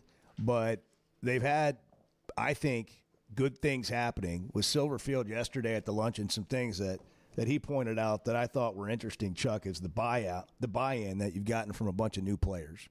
Talked about running stadiums one day in the cold and how he got over there early to kind of get warmed up. He was going to run with the team. And he got over there 20 minutes early, and the whole team was already there waiting on him. He said that's buy-in. That's a first-year head coach right there. Yeah. I mean, that's culture change. I mean, that's what happens. It sounds like just talk or something, but that's another thing that matters. They've got more community service hours than they've ever had. They've got a higher GPA than they've ever had as a team. That's buy-in. The little things about being all in. And, again, for me, this year, it's about looking like you have a program. It's about looking like guys are bought in and you're solid. Because if you have that and it's just a matter of we need some better players, you can build on that. But if you don't have all the things you're talking about and the little things that you know make a difference in football, you get players and you're still going to have a shaky foundation. And that, to me, is what a first-year coach's job is to do, to get the foundation right. All the right moves have been made. Now, that doesn't necessarily mean it's going to happen on the field, but all the right moves to put yourself in that position, everything that's within his power to do right out of the gate. And sometimes, I've heard coaches say this, that first year, man, you're just looking for guys that like you, and that's who you run with. And that's just kind of the reality of it. But I do like the fact that there's been an emphasis placed on that. Silverfield is an old offensive line guy. I mean, that's his background. And it's not to say that he's not well-versed in other areas, but that's his background. So I think that helps in that area. I do. Regardless, win or lose this year on the field, you don't have to lose your tailgate. Nobody has to lose their tailgate. The 1910 Club has been formed. It's Fayetteville's premier game day destination, just steps from Razorback Stadium, just behind the west parking lot, and it's got everything you need already waiting for you. Wi-Fi, power, and real bathrooms, plus a crew that runs the show so you can just show up and have a great time. You can get a full season spot, or you can go game by game. Individual games are still available. You can pick your spot by logging on to the 1910 Club, the 1910club.com, the 110club.com. Get your tailgate spot today. Tailgate like you mean it, and enjoy and always win your tailgate. 7:13, the Chuck and Bo Show. Good morning. Let's just be frank. There's been some football games the last few years that have driven people to drinking. The Chuck and Bo Show. Blakeman's isn't just where Arkansas gets engaged. It's where you go to have a wonderful experience. Every touch point matters, and I think what we show off best is Cafe B. It's Onyx Coffee by Blakeman's. Cafe B, we're offering the best coffee in the country, complimentary. I feel so fortunate to be able to go to work there every day. Big windows, the open lighting, the warm environment, and again, the cafe. It's the best. Blakeman's, where every day is a diamond. In a world full of shortcuts, one whiskey refused. 100% local Idaho barley, aged in Idaho's mountain climate. For complexity you can taste, a spirit that answers to the land and no one else. This is not just whiskey. This is a declaration. Warfield, American single malt whiskey from Idaho's most awarded distillery. Set the standard. Available at select spirits retailers nationwide. Drink responsibly. Must be 21 or older. Did you know Chevy of Fayetteville is the #1 volume dealer in Northwest Arkansas? That means nobody sells more cars, trucks, or SUVs than Chevy of Fayetteville. They've been a part of our community for over 25 years. They're supporters of our local schools and the Razorbacks. And they're the best after the sale. An award-winning service and parts department, a waiting area, complimentary loaners. So go see Chris Mark in Denver and the team at Chevy of Fayetteville, inside the Fayetteville Auto Park. Who says bigger is always better? Burton Pools and Spas is the area's exclusive dealer for plunge pools by Thursday Pools. In-ground fiberglass pools designed for today's lifestyles with easy maintenance and more time for fun. Cool off after work, relax with family, or host friends for game day. And right now, installed plunge pool packages start under $40,000. Stop by one of Burton Pools and Spas' 5 convenient locations or visit burtonpools.com. Burton Pools and Spas, water for a better life. He's Chuck Barrett. He's Bo Mattingly. The Chuck and Bo Show. Who says bigger is always better? Burton Pools and Spas is the area's exclusive dealer for plunge pools by Thursday Pools. In-ground fiberglass pools designed for today's lifestyles with easy maintenance and more time for fun. Cool off after work, relax with family, or host friends for game day. And right now, installed plunge pool packages start under $40,000. Stop by one of Burton Pools and Spas' 5 convenient locations or visit burtonpools.com. Burton Pools and Spas, water for a better life. Man, I love spending time at Big Creek Country Club in Mountain Home. The golf, the people, the hospitality, and the events they host always hit the mark. Members enjoy it all. They've got state-of-the-art practice facilities, dining, events, a big pool with a snack and beverage bar, as well as tennis and pickleball courts. There's no initiation fee, and for out-of-towners, a membership is only $185 a month. Big Creek Country Club in Mountain Home. Your home away from home. The 1910 Club is taking tailgating to another level. It's on Oliver Street, just steps from Razorback Stadium. And every spot comes with Wi-Fi, power hookups, real bathrooms, and a club crew handling all the details so you don't have to. And if you're not ready for a full season, single game spots are available for nearly every home game. Pick your exact spot on the interactive map at the1910club.com. That's the1910club.com. Get in the club and tailgate like you mean it. In a world full of shortcuts, one whiskey refused. 100% local Idaho barley, aged in Idaho's mountain climate. For complexity you can taste, a spirit that answers to the land and no one else. This is not just whiskey. This is a declaration. Warfield, American single malt whiskey from Idaho's most awarded distillery. Set the standard. Available at select spirits retailers nationwide. Drink responsibly. Must be 21 or older. Hey, thanks for tuning in this morning. Hang out with Bo and me every weekday morning from 6 to 9 live on YouTube or Twitter, or catch up with the podcast version of the show available on Spotify and Apple. I've learned so much just off the air today, listening to Bart and Edward and Riley. I'm really out of touch. I mean, I really am. With what? With everything. The Chuck and Bo Show. Hey, a week from, well, Tuesday of this week. So it's less than a week. It's gonna be the 18th. Tuesday, we're gonna be live at First Security Bank on Joyce, helping with a Varsity Vibe launch with First Security Bank. Varsity Vibe, Arkansas.com, covering high school sports, teams all over the state. First Security helping make it happen. But they're giving away donuts So dads, moms taking your kids to school on Tuesday, August 18th, it's a drive-by donut situation. This is, to me, like unprecedented. I'm looking forward to the don't have to get actual out of your car. donut toss. The way we toss the donuts into the car. Chuck's going to be chucking them at people, chucking donuts with Chuck Barrett. That's right. It's going to be a great day. But no, they'll just be handing them out. You pull into that Joyce location if you're in the Fayetteville area. Hopefully we can do this at other places in the future. But for this one, it'll be in Fayetteville on the Joyce location. And First Security Bank not only helping you bank better, but giving you donuts on the way to school on Tuesday from 6:30 to 8. We'll be out there doing the show the whole time.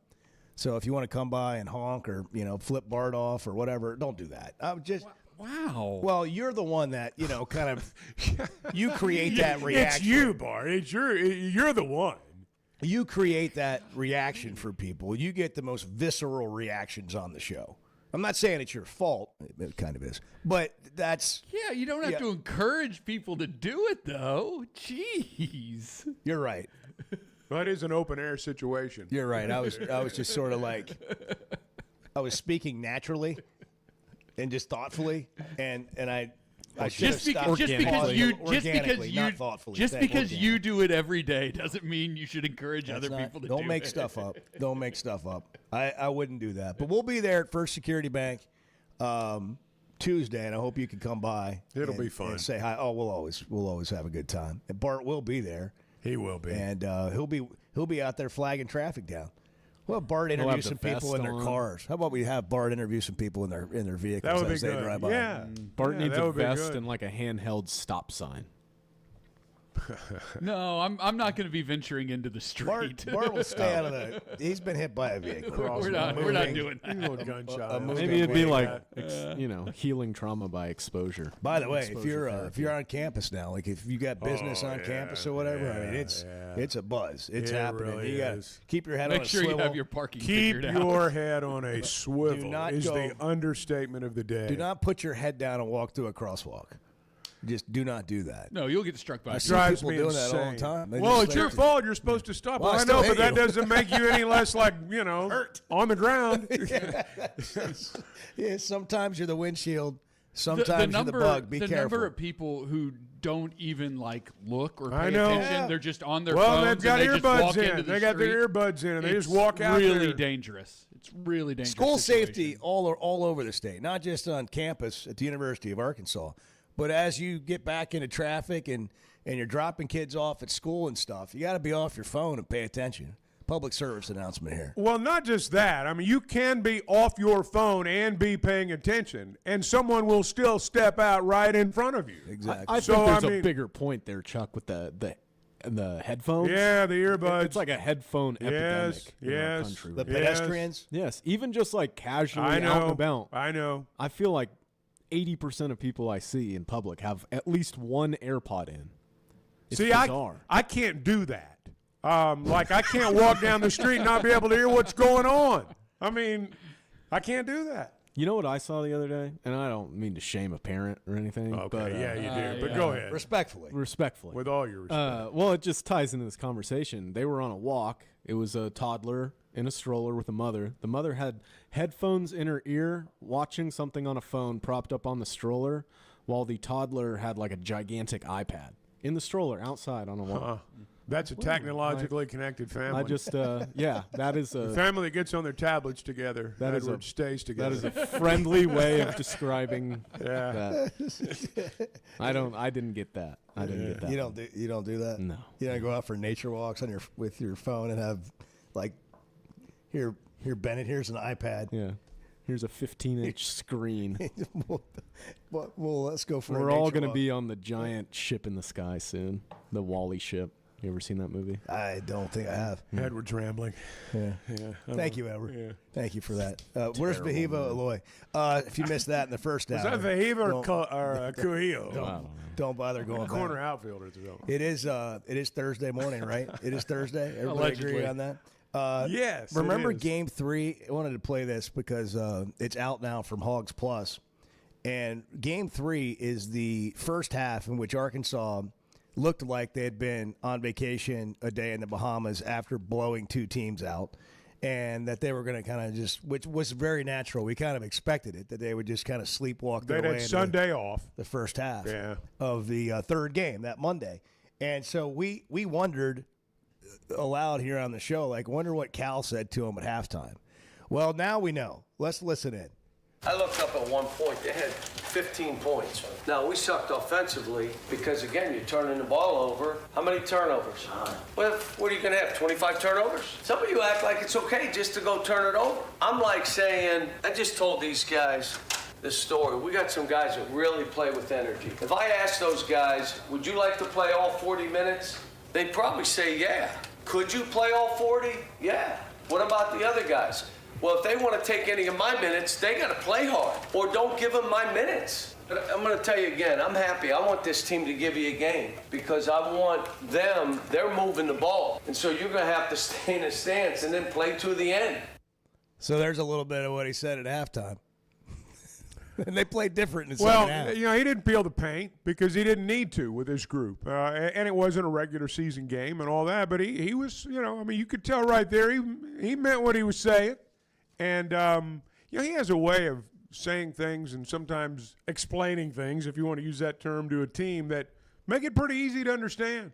Hey, turning the ball over too much. You think you can just walk out here and not turn the ball over? Pretty easy to comprehend there. Just a little flashback. Yeah. Well, we wondered because there was a stark difference between the first and second half. There sure was. We kind of knew what was said at halftime, but we didn't hear it. And now we've heard it.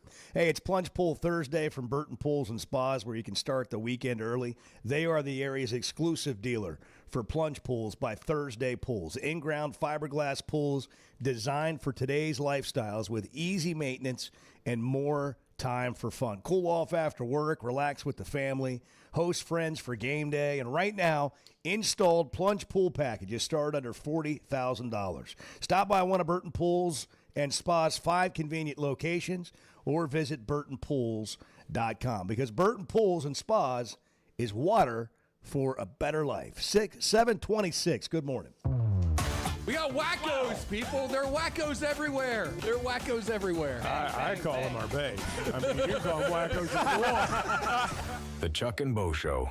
I love a day or weekend at Big Creek Country Club in Mountain Home. The golf, the people, the hospitality, and the events they host always hit the mark, and members enjoy it all. State-of-the-art practice facilities, food, beverages, a big pool with a snack and beverage bar, tennis and pickleball courts, and they can even book you an exclusive fly fishing trip. There's no initiation fee, and for out-of-towners, a membership is only $185 a month. It's Big Creek Country Club in Mountain Home. It's home away from home.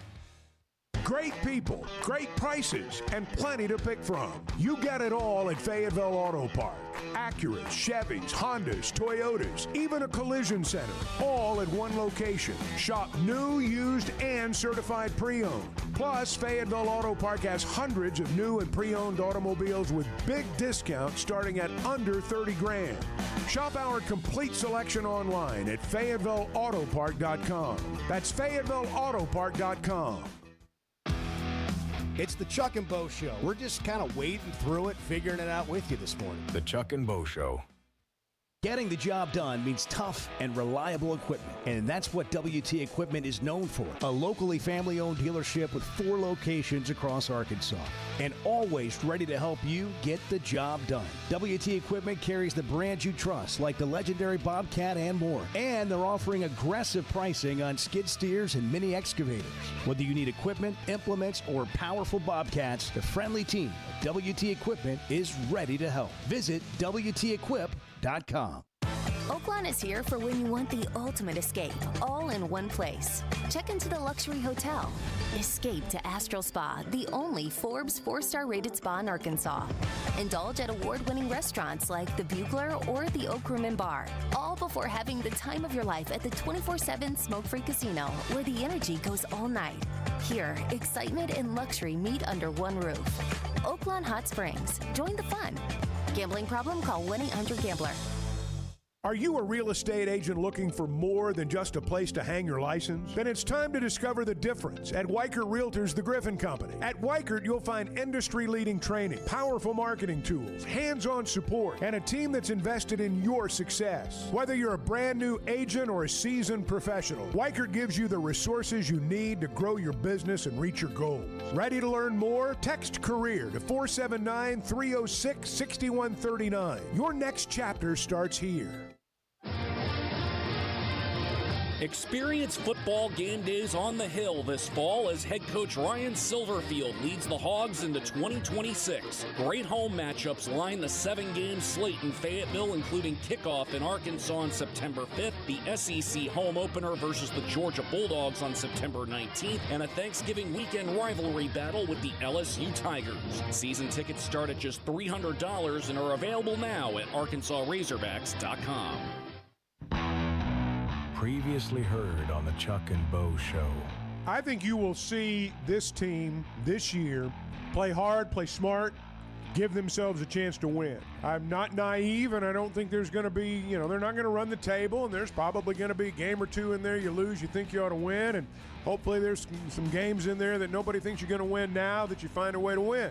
But my sense, from being around these guys, just the minimal amount of time that they've been here and the minimal amount of time I've been around them, we're going to know this team's been coached. I expect to see the turnovers reduced, and I expect to see the penalties go down. And I don't think the secondary is going to get beat quite as bad as maybe the secondary got beat last year. Some of that's contingent upon putting pressure on the quarterback.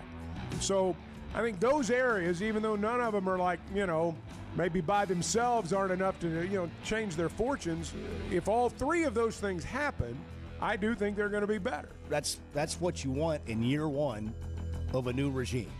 You want to feel like that you have taken a step to change things and to fix things and to be competitive in a way that you weren't previously. To me, that's the whole reason you make a change.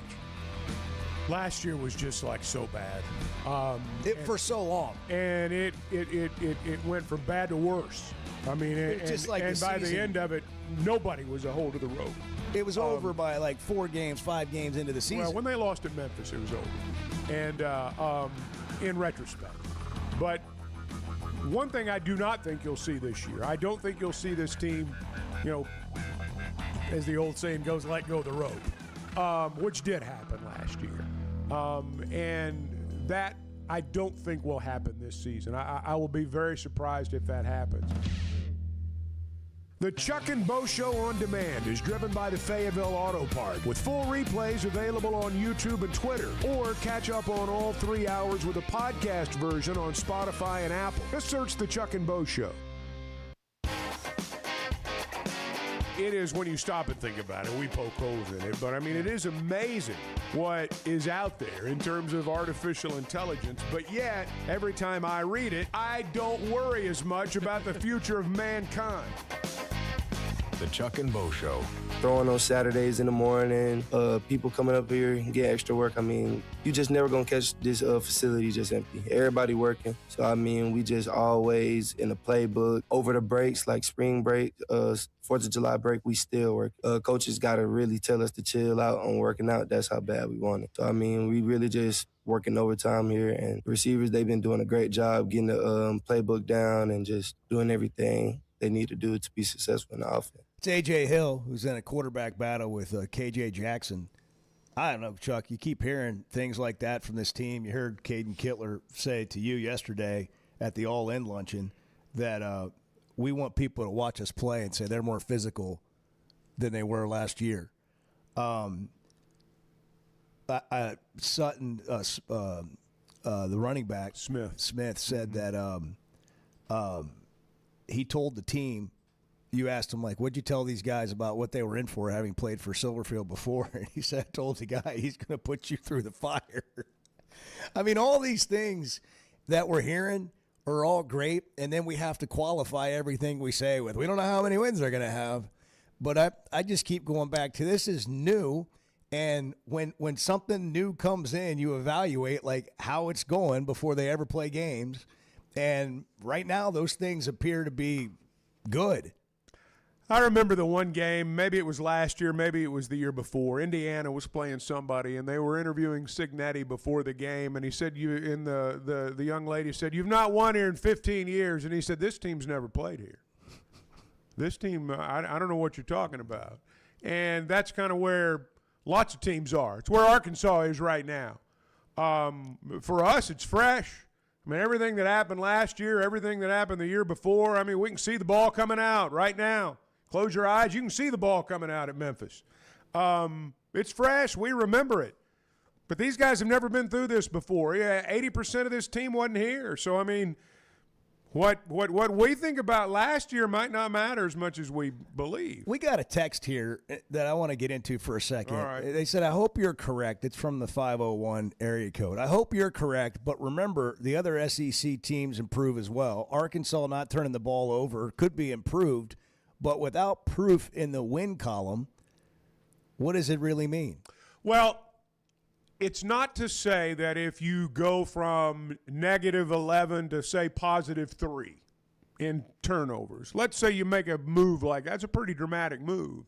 It's not to say it'll be like what Phil Steele was talking about, where you go from worst to first, or you go from, 13th place to 4th place.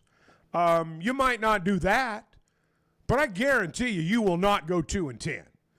It will show up in the wins and losses column. Maybe not to the dramatic level that you're suddenly contending for the playoff, but you reverse those numbers and you will at least double your win total. And my suspicion is if you reverse those numbers, you'll do even better than that.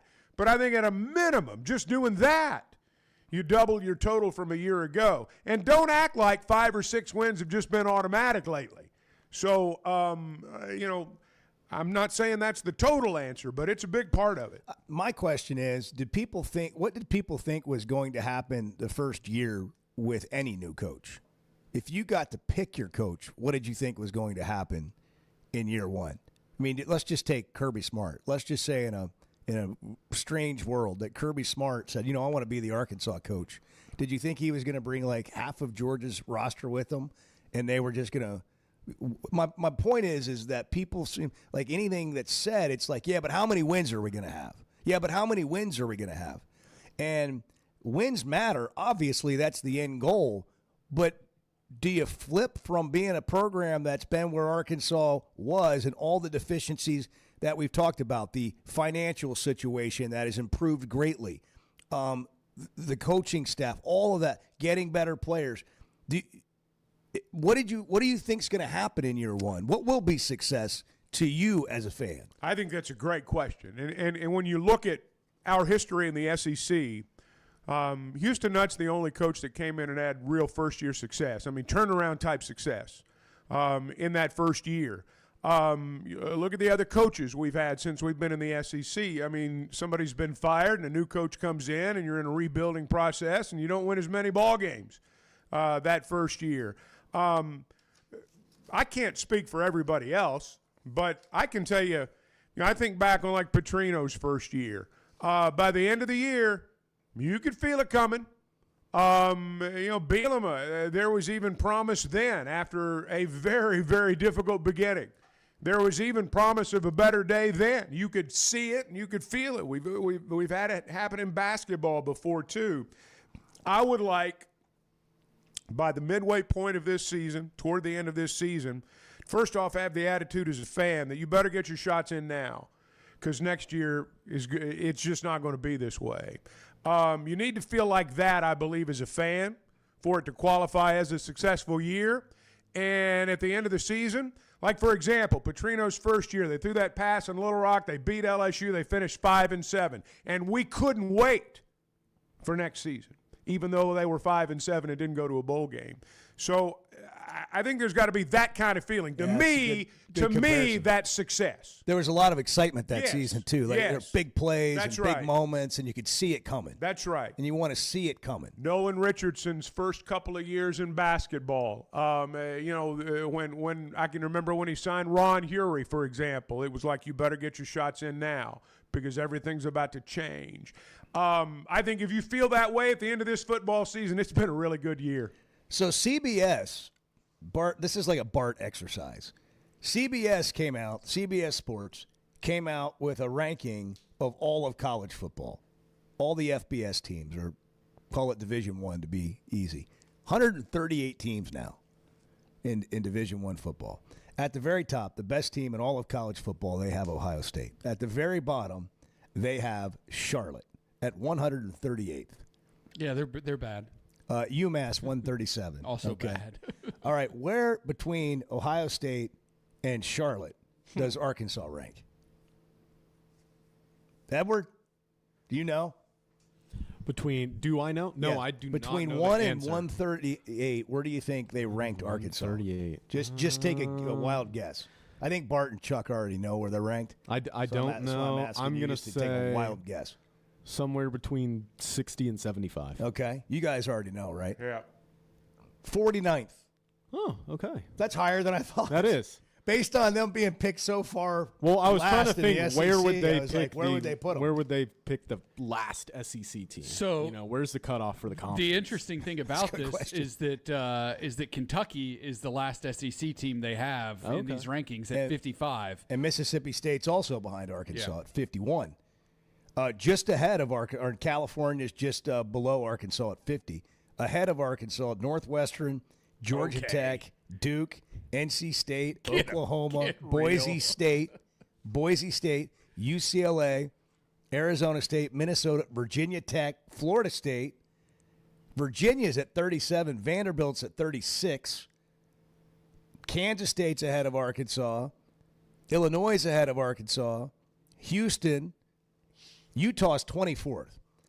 You could go look this list up. We're not going to go through the whole thing, obviously. But I wanted to compare it to something that came out weeks ago, which was a valuation of every NCAA FBS football program and where Arkansas ranks in that. At the top of that valuation is Texas at $2.4 billion. At 25th is Clemson at $674 million. At 23rd in the country is Arkansas's football program, valued at $690 million. So when I look at this list and see them at 49th, the question to me is, how do you get them into the top 25? And how do you take the valuation and match the success on the field? When you look at this valuation list, I don't think there's anybody that can win the national championship any year that's not on this list. Here's the thing I notice about that list, and this is the question I'm going to pose. Arkansas is 23rd in terms of the value of your football program, but they're 10th in the SEC, worth $300 million less than the 9th team from the SEC, which is Texas A&M. Can you be 10th in the SEC in valuation and be in the top 25?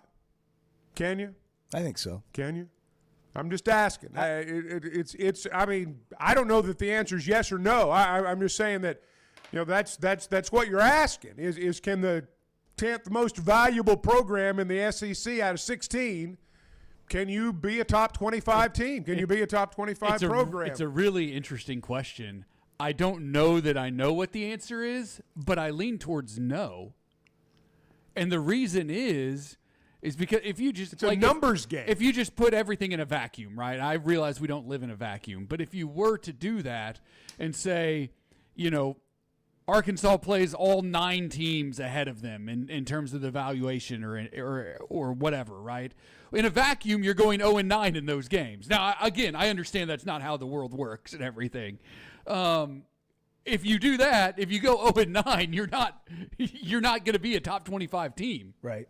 I think it's. I think it's interesting. Money is a huge factor, and we've talked about it so much, and we've seen it in professional sports, but it's not the only factor. No, right? it's not. No, it's not. But You're right. you gotta be in the ballpark, and in the ballpark is 8th in the SEC. So if you're 10th, you're trying to be closer to 8th. Because that puts you, when Cole Kubelik told us about people are underestimating the middle of this conference and how they can wreak havoc even on Georgia and Texas and other people, and how that middle of the pack could end up being a 5 or 6 win team or a 9 win team. That's where you want to be. Like, I'm not saying that's your end goal, but if you can get to that point, then you're competitive, and now it comes down to things that happen in the game. Like, you're sound fundamentally, you make a play where they make a mistake, because otherwise the Yankees are going to win the World Series every year. I mean, the Dodgers right now are. But we've seen this in professional sports.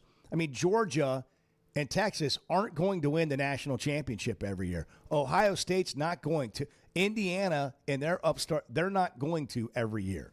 And why is that? Well, they're going to miss on a player. They're not going to have the right quarterback. They're going to have somebody get hurt. Some things happen. But you can't be at the bottom and be in that conversation. No, because you've got to do this year after year after year. The one thing about pros and contracts and money that they spend, you can actually lock somebody up for 5 or 6 years. You know, you can actually give them, $100 million or $200 million, and you can lock them up. And you know they're going to be the cornerstone of your franchise for the next 5-8 years. Or at least you hope so. Or at least you hope so. You can't do that in college sports. You get 2 years out of a guy. And anything after that, I mean, it's house money. So evaluation does matter, I think, in college sports, because you've got to go replenish the well year after year after year. 877-377-6963 if you want to hop on the Gasano's Pizza hotline. You can text, you can call. Chuck, you're in your new house. I am. Thanks to your friends at Weichert. They are friends, and that's the thing about buying or selling a home. I don't know about the rest of you, but for me, it's most money I'm ever going to spend. At least that's the plan. And unless you win the lottery. Maybe well, he's got to get a ticket for it. It'll be a bigger house. I can guarantee you that. But seriously, when you're talking about real money, buying or selling a home, you really want somebody on your side of the table who knows what they're doing. This is not the time just to help out a friend. Now, if you're lucky, you make friends or you have a friend. And let me tell you, when somebody handles your real estate transaction properly and you walk away satisfied, they become your friends. And that's what happens at Weichert Realtors, the Griffin Company. It's why they've been doing it for as long as they've been doing it. They've been turning houses into homes since 1978. Whether you're a buyer, whether you're a seller, their expertise, their training, they'll get you across the finish line. Contract to close. That's how they do it at Weichert Realtors, the Griffin Company. They're in Fort Smith. They're in Branson. They're in Northwest Arkansas, Washington, and Benton counties. And you can log on to WeichertGriffin.com. You guys are part of my family. Everyone that listens to this show is just part of the Chuck and Bo family. We're building a community here. The Chuck and Bo Show. Summer in Arkansas means long days outside. Whether you're headed to the lake, playing 18, or firing up the grill with friends, summer in Arkansas keeps you moving. And with all those summer activities, you're going to need a beer that keeps up. And that's where Yuengling Flight comes in. Just 95 calories, 2.6 grams of carbs, brewed for people who like to stay active and still enjoy a great tasting beer. Make Yuengling Flight part of your summer plan. Yuengling Flight, the next generation of light beer. DG Yuengling & Son, Pottsville, Pennsylvania. Enjoy responsibly. There's no better place to watch a game than Walk On Sports Bistro. With more than 60 TVs at every location, catch all the summer sports action while you cool off with mouth-watering Louisiana favorites like po' boys and gumbo, plus burgers, ice-cold draft beers, and cocktails made for hot days. Incredible food, outstanding service, and a game day atmosphere that never takes a season off.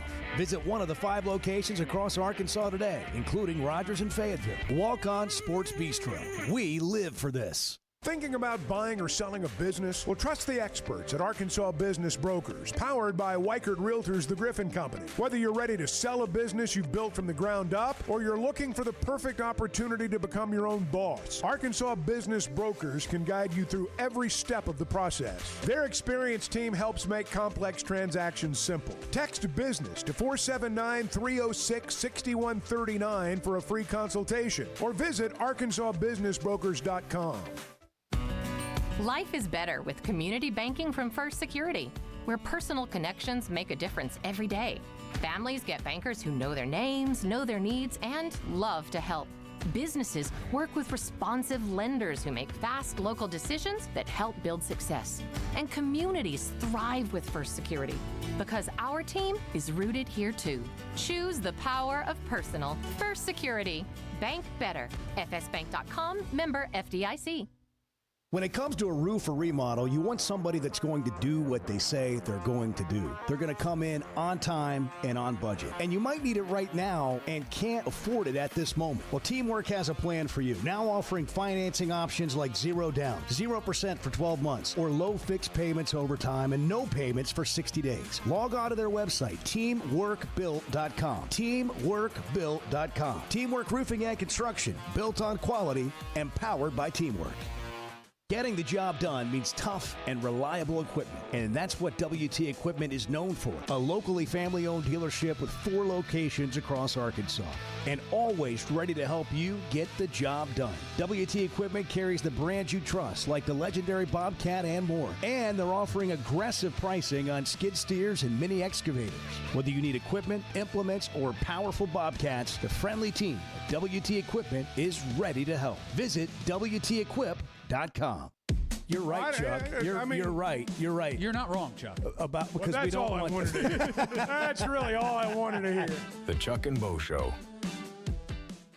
This football season, it's time to tailgate like you mean it. The 1910 Club is Fayetteville's premier game day destination, just steps from Razorback Stadium, and it's got everything you need already waiting for you. Wi-Fi, power, and real bathrooms, plus a crew that runs the show so you can just show up and have a good time. Get a full season spot or pick the individual games you want. Log on at the1910club.com. That's the1910club.com.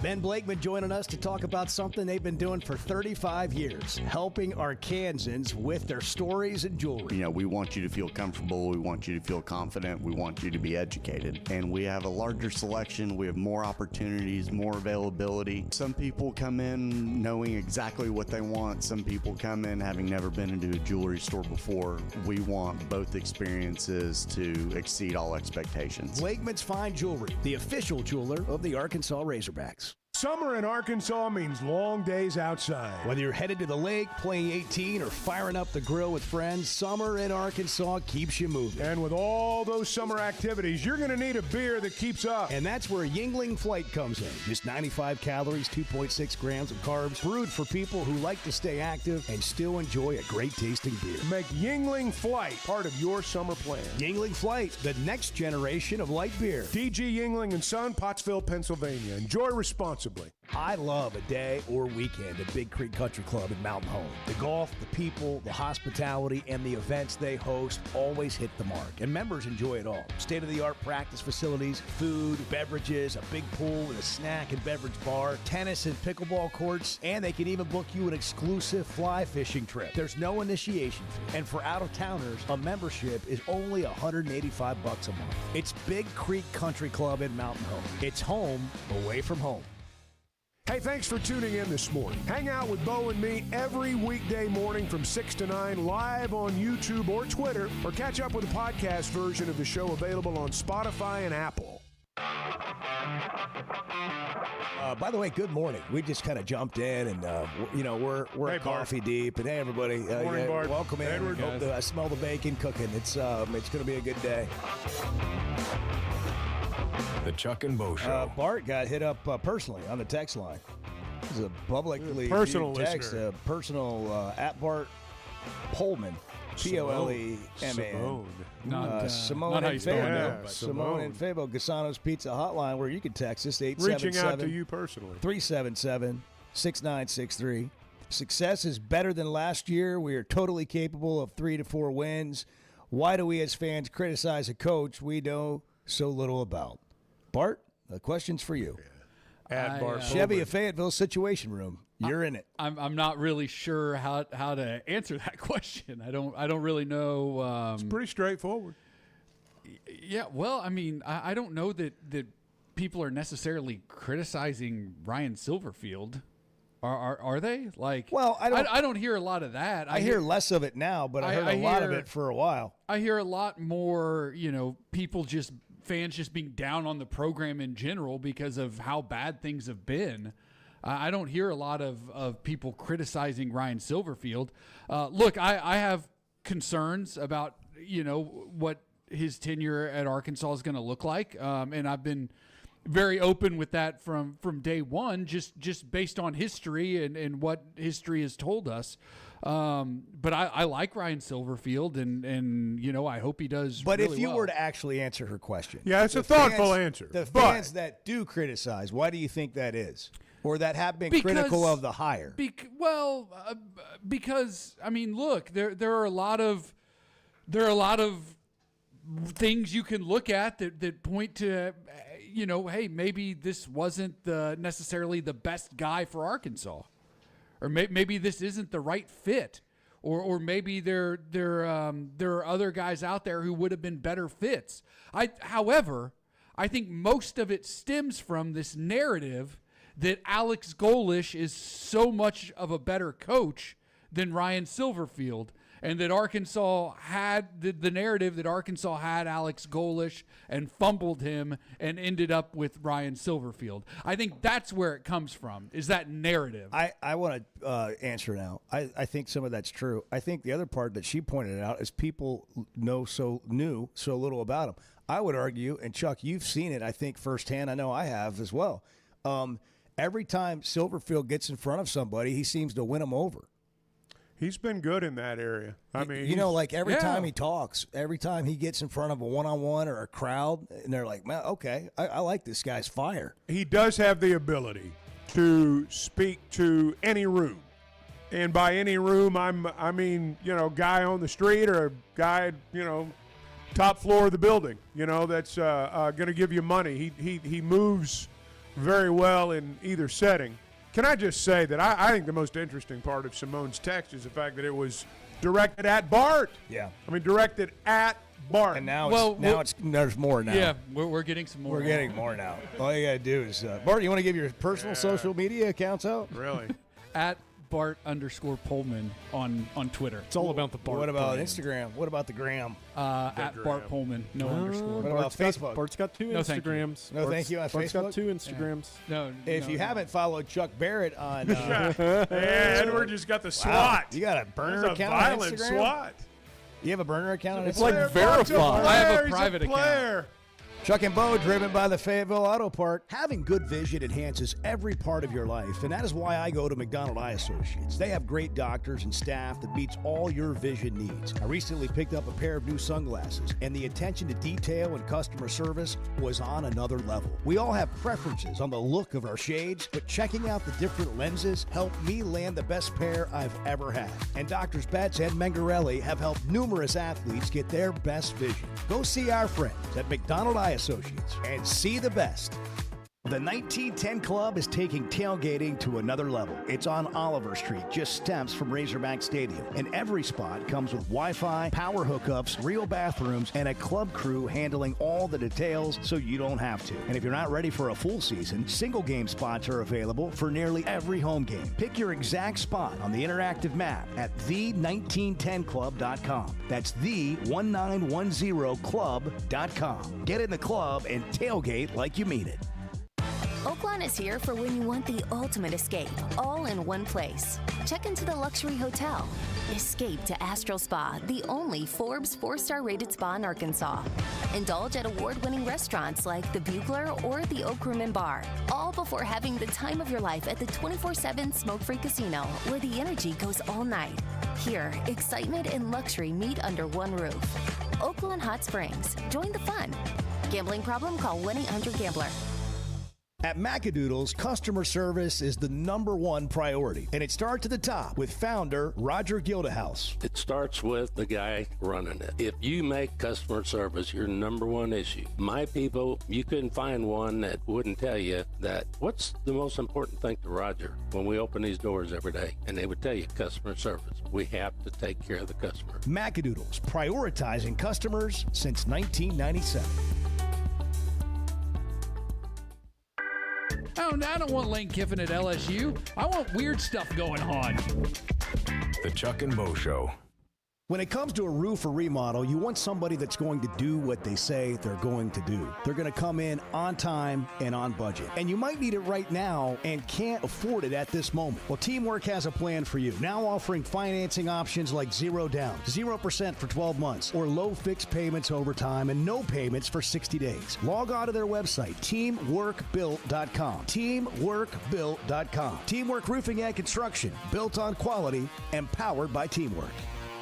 High school athletics at its best. If you aren't following Varsity Vibe, what are you waiting for? We're your go-to source for the latest information on what's happening around the state and showcasing the players and teams that bring the action to life. Sure, we've got your highlights, scores, and all-access interviews, but we're also keeping you up to date with our newsletter twice a week and our weekly podcast. Subscribe now at varsityvibearkansas.com. Follow us on Instagram, X, Facebook, and TikTok, and make sure you're in the know. Varsity Vibe Arkansas, we've got it covered.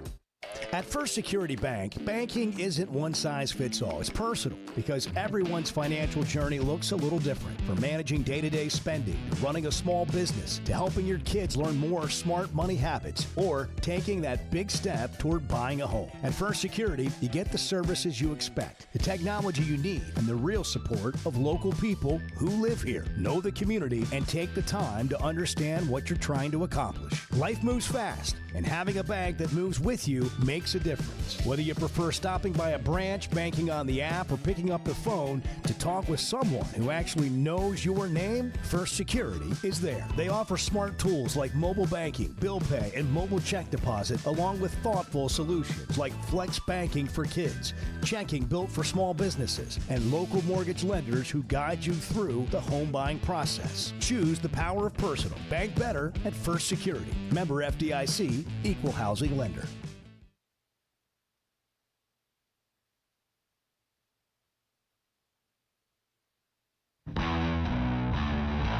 Previously heard on the Chuck and Bo Show. Yeah, I don't think there's any question, the work that they're able to do with them in the sun. It used to be you couldn't stand on a hill a mile away and watch them practice if you're a coach. And now you get like 2 hours a week on-field work, which I think they broke up into like 14 OTAs over the summer.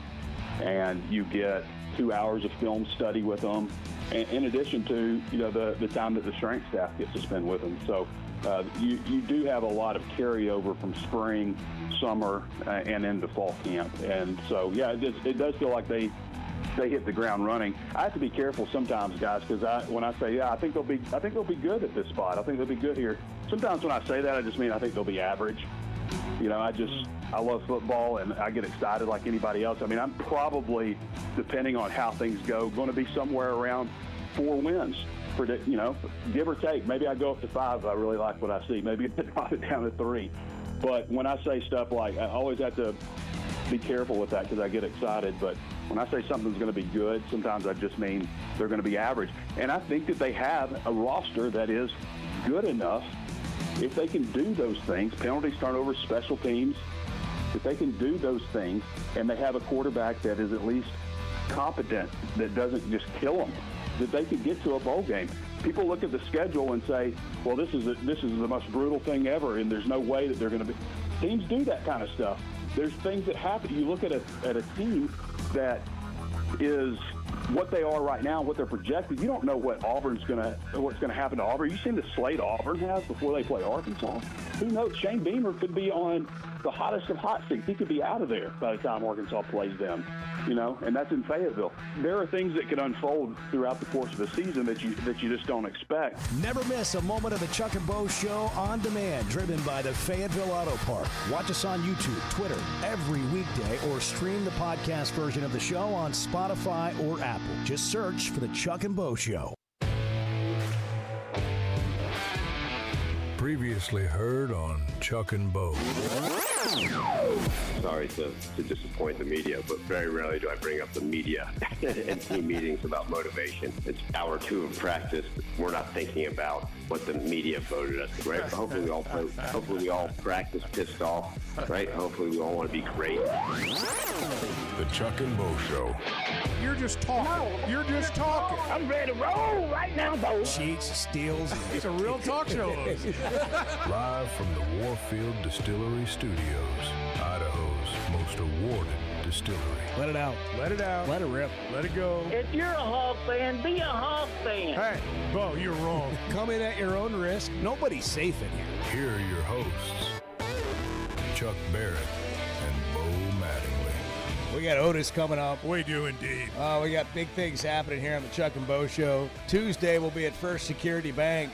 Drive-by donuts on Joyce Boulevard in Fayetteville. That's going to be a fun day. That will be a fun day. Come by and see us. Kicking off Varsity Vibes high school coverage, which is awesome. If you haven't followed Varsity Vibe on social media, covering high school programs all over the state, and varsityvibearkansas.com, sign up for the free newsletter if you want to stay in the know of exciting high school football. We'll have Anthony Lucas on that day. Anthony Former Lucas. Razorback great, now the head coach at Fayetteville High School. He was cover boy, I see, on Cityscapes, I think. Oh, was he? Yeah. I thought you were going to say Hootens.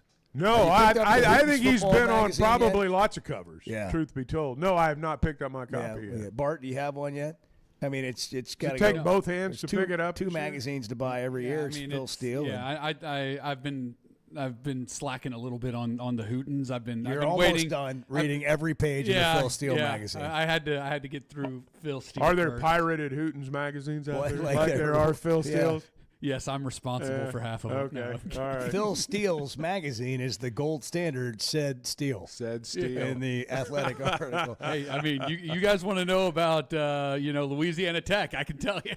Otis Kirk is the OG when it comes to recruiting and covering Arkansas football. He's been doing it a long time. He's joining us on the Chuck and Bo Show via the Gasano's Pizza Hotline. Otis, good morning. Hey, good morning, guys. How y'all doing? We're doing okay. You up and at 'em? You ready to roll?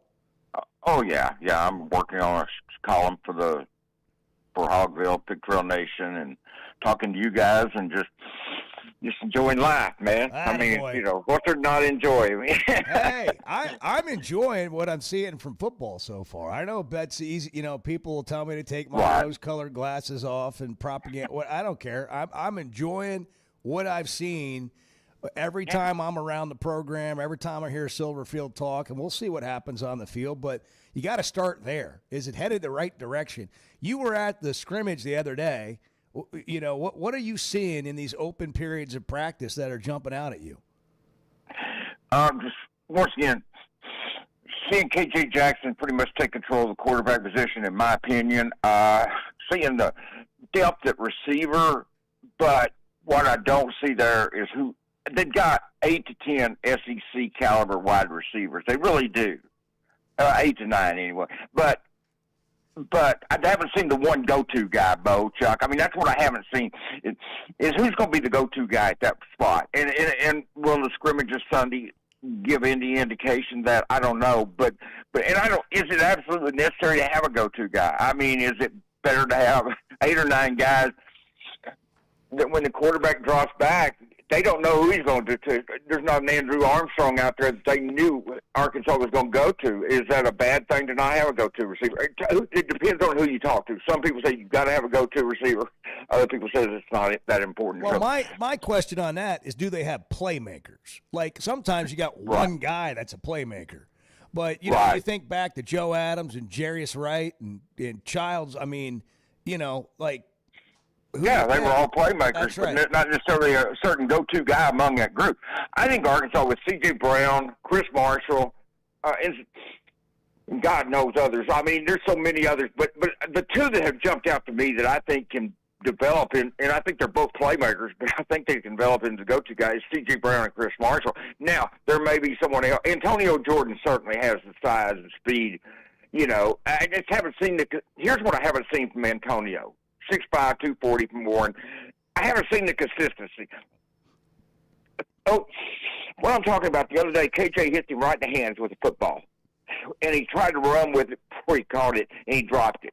Well, I mean, you can say that happens, and it does, but it can't happen. It was 3rd and 10 against Utah, and you get a guy out there, and he's open for about 11 or 12-yard gain. He can't drop it, guys, and that's what I saw from Antonio the other day. But with that said, I mean, he's also made some nice catches. I think he's got a chance. The Hawkins kid that came over from Memphis, Jamari Hawkins, he knows the system. he seems to be one of those guys that's getting better and better every practice. I don't think Donovan Popple from New Mexico State. That's the same college that sent on Mike Washington last year. And everybody, you guys would never believe how many hate messages I got on Mike Washington last year when he committed. You know, what are they doing? They're really scraping the bottom of the barrel and stuff. The guy's getting ready to play in the NFL. So, I mean, this early reaction to where somebody comes from is not. It makes you look like a fool if you wouldn't put your name out there, because I tell you, Mike Washington was good, and Donovan Popple is going to be good too. Is my point. And so yeah, I think they've got some playmakers. I think a lot of these guys are playmakers, but I don't know. I think Courtney Crutchfield. We forget that he was the number 1 recruit in Arkansas a couple of years ago out of Pine Bluff High School. Committed to Arkansas, went to Missouri, didn't work out. He came home to Arkansas, a little out of shape. Or probably way out of shape. So he didn't play that much, but when Bobby took over last year, he told Ronnie Fouts, get the kid ready to play him. He had a big catch against, I want to say, Mississippi State. He had a big catch in the game, and he certainly got the talent to do that. And I know I'm leaving some off, but my point is they've got guys there that can play, and they've got a deep room. But, yeah, and they do have playmakers.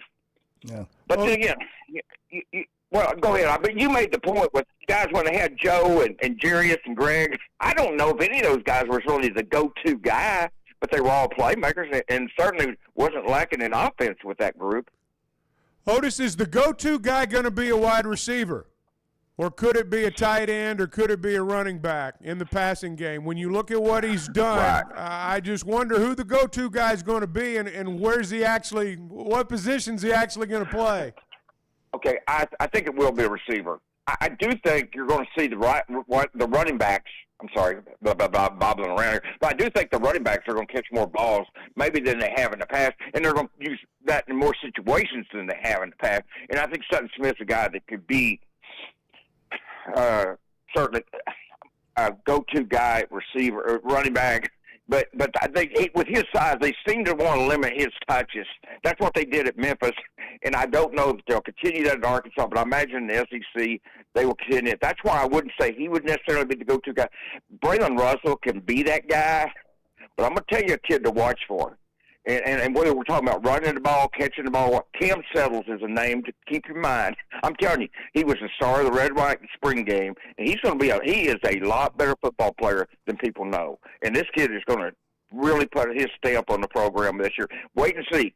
And I'm not saying he'll be the starter. That's not what I'm saying. I think Sutton Smith and Braylon Russell are the top 2 running backs. But we all know they got to play more than 1 or 2 running backs in the SEC. And Cam Settles is a kid that when they get in there, it's going to be hard to take him out. That's all I'm saying. And I don't think he'll be the starter, but I do know this. He's very good, and when he gets in there, it's going to be hard to take him out. And he can catch football, to answer your question. I think Jaden Platt, a tight end, can certainly give you – he caught 20-something passes last year. I remember writing that the other day. I don't remember the exact number, guys, and I don't have it in front of me. But yeah, he can catch 30, 35 passes. I think he'll be used a lot in that regard. You know, and he's improving, and he's on several of these. I heard you guys talking about Lucas on these covers, but Platt's been mentioned with a lot of these tight ends, you know, with the honorable stuff that the list these tight ends get on. And he's been on at least 2 of those that I know of. And so, yeah, I mean, he's a guy that I think is only going to get better and better. He was good at high school, committed to Stanford. Morgan Turner and that staff left, so he went to A&M for a year. Then he ended up here at Arkansas with Morgan. And I think he had a good season last year, 20-some-odd receptions. He's going to catch. I think he can catch more than that this year. I think he can be in the 30s or low 40s. Otis, is this what you're writing about? Or what are you writing about? What are you writing your column about? Yeah, right now I'm writing the 5 things to look for following Sunday's scrimmage. 5 things you want to see come out of that. Right. I don't care to tell you. One of them is quarterback. I mean, does KJ continue to get the separation that we think he's getting at quarterback? The people I talk to, everybody thinks KJ's the quarterback. Or at least the people I talk to. Maybe they're just, you know. But whatever. But will he have a good scrimmage? Will he continue to get better? what we talked about receiver. Some more separated wide receiver. I put 8 to 10 wide receivers, but it was somebody capable of stepping up and being the go-to guy. Yep. The key playmaker, depth at linebacker. Look, I've heard people say they got good depth at linebacker. Look, I love Bradshaw and Jaquavian Smith. I like Wyatt Simmons. I haven't seen enough of the rest of them. I want to know who else is going to play, because if somebody gets hurt, if Smith and Shaw are going to be the starters. But if one of them gets hurt, who's going to come in there and not be a huge drop-off? And then the same way, I love the starting offensive line. And it's been the same 5 since early spring. But who's going to be 3 to 4 guys there? And I do, and unlike linebacker, I'm pretty well convinced I know who the other 3 or 4 are going to be on the offensive line. And I think they're in great shape there. I think Jeff Myers is one of the best offensive line coaches in the country that nobody knows about, or that many people are familiar with. I saw Griffin when he was hired, and then that's way off base. This guy's a great offensive line coach. Not good, but great. And I do like the depth they got and the numbers on the offensive line. I think they're okay there. But linebacker to me, guys, beyond the top 2, and I like Wyatt Simmons because I've known him for a while and stuff, but even he hasn't separated.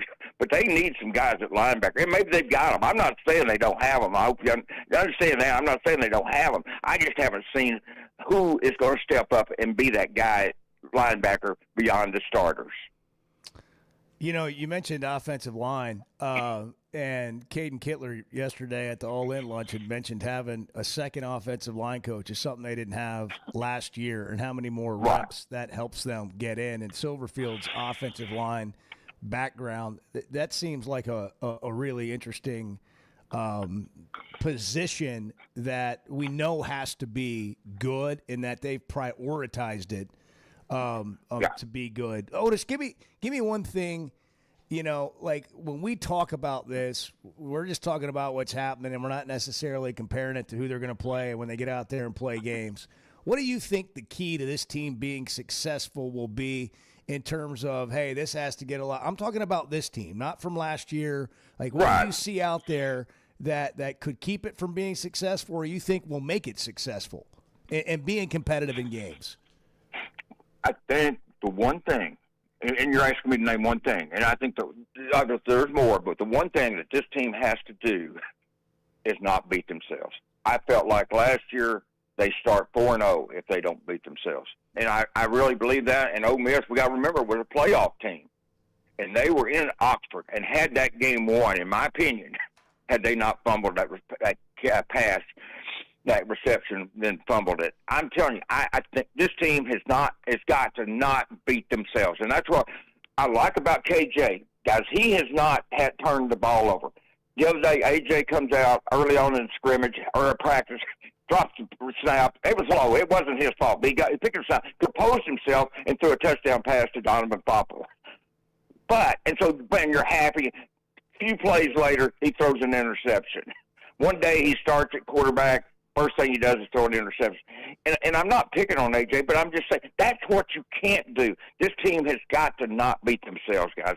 And I'm not saying don't play not to lose instead of playing to win. No, you got to play to win. I'm not to play not to lose stuff, but I'm saying you cannot beat yourself. And I don't care how people want to say it. They were in a lot of games last year, and they beat themselves in most of the games. Several of the games they lost, and I know they would have started 4-0. They fumbled Memphis. They fumble inside the 5-yard line, going in for the winning touchdown. I'm just telling you, they cannot do that. They've got to cut out the turn. And if there's ever been a staff at Arkansas that has worked on not turning the ball over, and I mean protecting the football, it's this staff. Man, they have beaten that into the ground, and I hope to God I hope it takes shape, because if it does, this team will be better. They're not good enough to go out there and turn the ball over 2 or 3 times a game and win. They're just not that good. If they don't turn the ball over, protect it, play smart football, they've got a chance to win more games than they're given credit for. There he is, Otis Kirk, everybody. There he is, the OG, Otis Kirk, on the Razorback football program from practice, filmed in front of a live studio audience. Otis, thank you. Thank you, Otis. Appreciate it. Oh, thanks for asking me, guys. I appreciate y'all. Have a great day, man. You too, man. Pig Trail Nation, Hogville.net, and on social media, you can find Otis on Facebook. I love Otis. The start of the segment there, you could tell Otis was like, might not have been up all that long, kind of like, Just kind of like feeling his way through, and by the end of it, man, he's ready to run. He had been up. He just hadn't talked to anybody yet. Yeah, that's probably right. You know what I mean? He's just in right. there working on his column, and then he starts talking, and he started getting fired up. I know. Away he went. All guests join us on the Gasano's Pizza Hotline. By the way, thanks to Steve Graves for bringing breakfast this morning, the big. Pro Land Breakfast Fund. Hey, independently owned, they can put you first, and they've got the ability to say yes to transactions others may not be able to because of their range of relationships with national underwriters. They live right here in Arkansas, 45 locations. You need a closing, Pro Land Title can get it done. ProLandTitle.com. Cheer for the Pigs, close with the pros. 8:18 here on a Thursday. Good morning. Nobody gets you ready for football season quite like the Chuck and Bo Show. That's right. Nobody. The Chuck and Bo Show.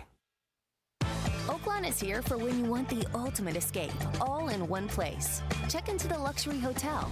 Escape to Astral Spa, the only Forbes 4-star rated spa in Arkansas. Indulge at award-winning restaurants like the Bugler or the Oak Room and Bar, all before having the time of your life at the 24/7 smoke-free casino, where the energy goes all night. Here, excitement and luxury meet under one roof. Oaklawn Hot Springs. Join the fun. Gambling problem? Call 1-800-GAMBLER. Experience football game days on the Hill this fall as head coach Ryan Silverfield leads the Hogs into 2026. Great home matchups line the 7-game slate in Fayetteville, including kickoff in Arkansas on September 5th, the SEC home opener versus the Georgia Bulldogs on September 19th, and a Thanksgiving weekend rivalry battle with the LSU Tigers. Season tickets start at just $300 and are available now at ArkansasRazorbacks.com. In a world full of shortcuts, one whiskey refused. 100% local Idaho barley, aged in Idaho's mountain climate. For complexity you can taste, a spirit that answers to the land and no one else. This is not just whiskey. This is a declaration. Warfield American Single Malt Whiskey from Idaho's most awarded distillery. Set the standard. Available at select retailers nationwide. Drink responsibly. Must be 21 or older. Are you a real estate agent looking for more than just a place to hang your license? Then it's time to discover the difference at Weichert Realtors, the Griffin Company. At Weichert, you'll find industry-leading training, powerful marketing tools, hands-on support, and a team that's invested in your success. Whether you're a brand new agent or a seasoned professional, Weichert gives you the resources you need to grow your business and reach your goals. Ready to learn more? Text CAREER to 479-306-6139. Your next chapter starts here. Hey, I'm sorry if this makes too much sense. I am more than happy to hear where I'm off on this. The Chuck and Bo Show. Looking for the best selection of beer, wine, and spirits? Macadoodles or Guess Who in Bentonville has you covered. Having what they came down here for in stock on the shelf is very important. You're going to find everything that you could possibly want. I've heard customers tell me, Bo, over the years that they may be sitting around, somebody brings up some weird name whiskey, and somebody will chime in and say, well, if anybody's got it, it's going to be Macadoodles. Macadoodles, just north of Bella Vista at the state line, and Guess Who in Bentonville. Summer in Arkansas means long days outside. Whether you're headed to the lake, playing 18, or firing up the grill with friends, summer in Arkansas keeps you moving. And with all those summer activities, you're going to need a beer that keeps up. And that's where Yuengling Flight comes in. Just 95 calories, 2.6 grams of carbs, brewed for people who like to stay active and still enjoy a great tasting beer. Make Yuengling Flight part of your summer plan. Yuengling Flight, the next generation of light beer. DG Yuengling and Son, Pottsville, Pennsylvania. Enjoy responsibly. Who says bigger is always better? Burton Pools and Spas is the area's exclusive dealer for plunge pools by Thursday Pools. In-ground fiberglass pools designed for today's lifestyles with easy maintenance and more time for fun. Cool off after work, relax with family, or host friends for game day. And right now, installed plunge pool packages start under $40,000. Stop by one of Burton Pools and Spas' 5 convenient locations or visit burtonpools.com. Burton Pools and Spas, water for a better life. When it comes to a roof or remodel, you want somebody that's going to do what they say they're going to do. They're going to come in on time and on budget. And you might need it right now and can't afford it at this moment. Well, Teamwork has a plan for you. Now offering financing options like 0 down, 0% for 12 months, or low fixed payments over time and no payments for 60 days. Log on to their website, teamworkbuilt.com. Teamworkbuilt.com. Teamwork Roofing and Construction, built on quality and powered by Teamwork.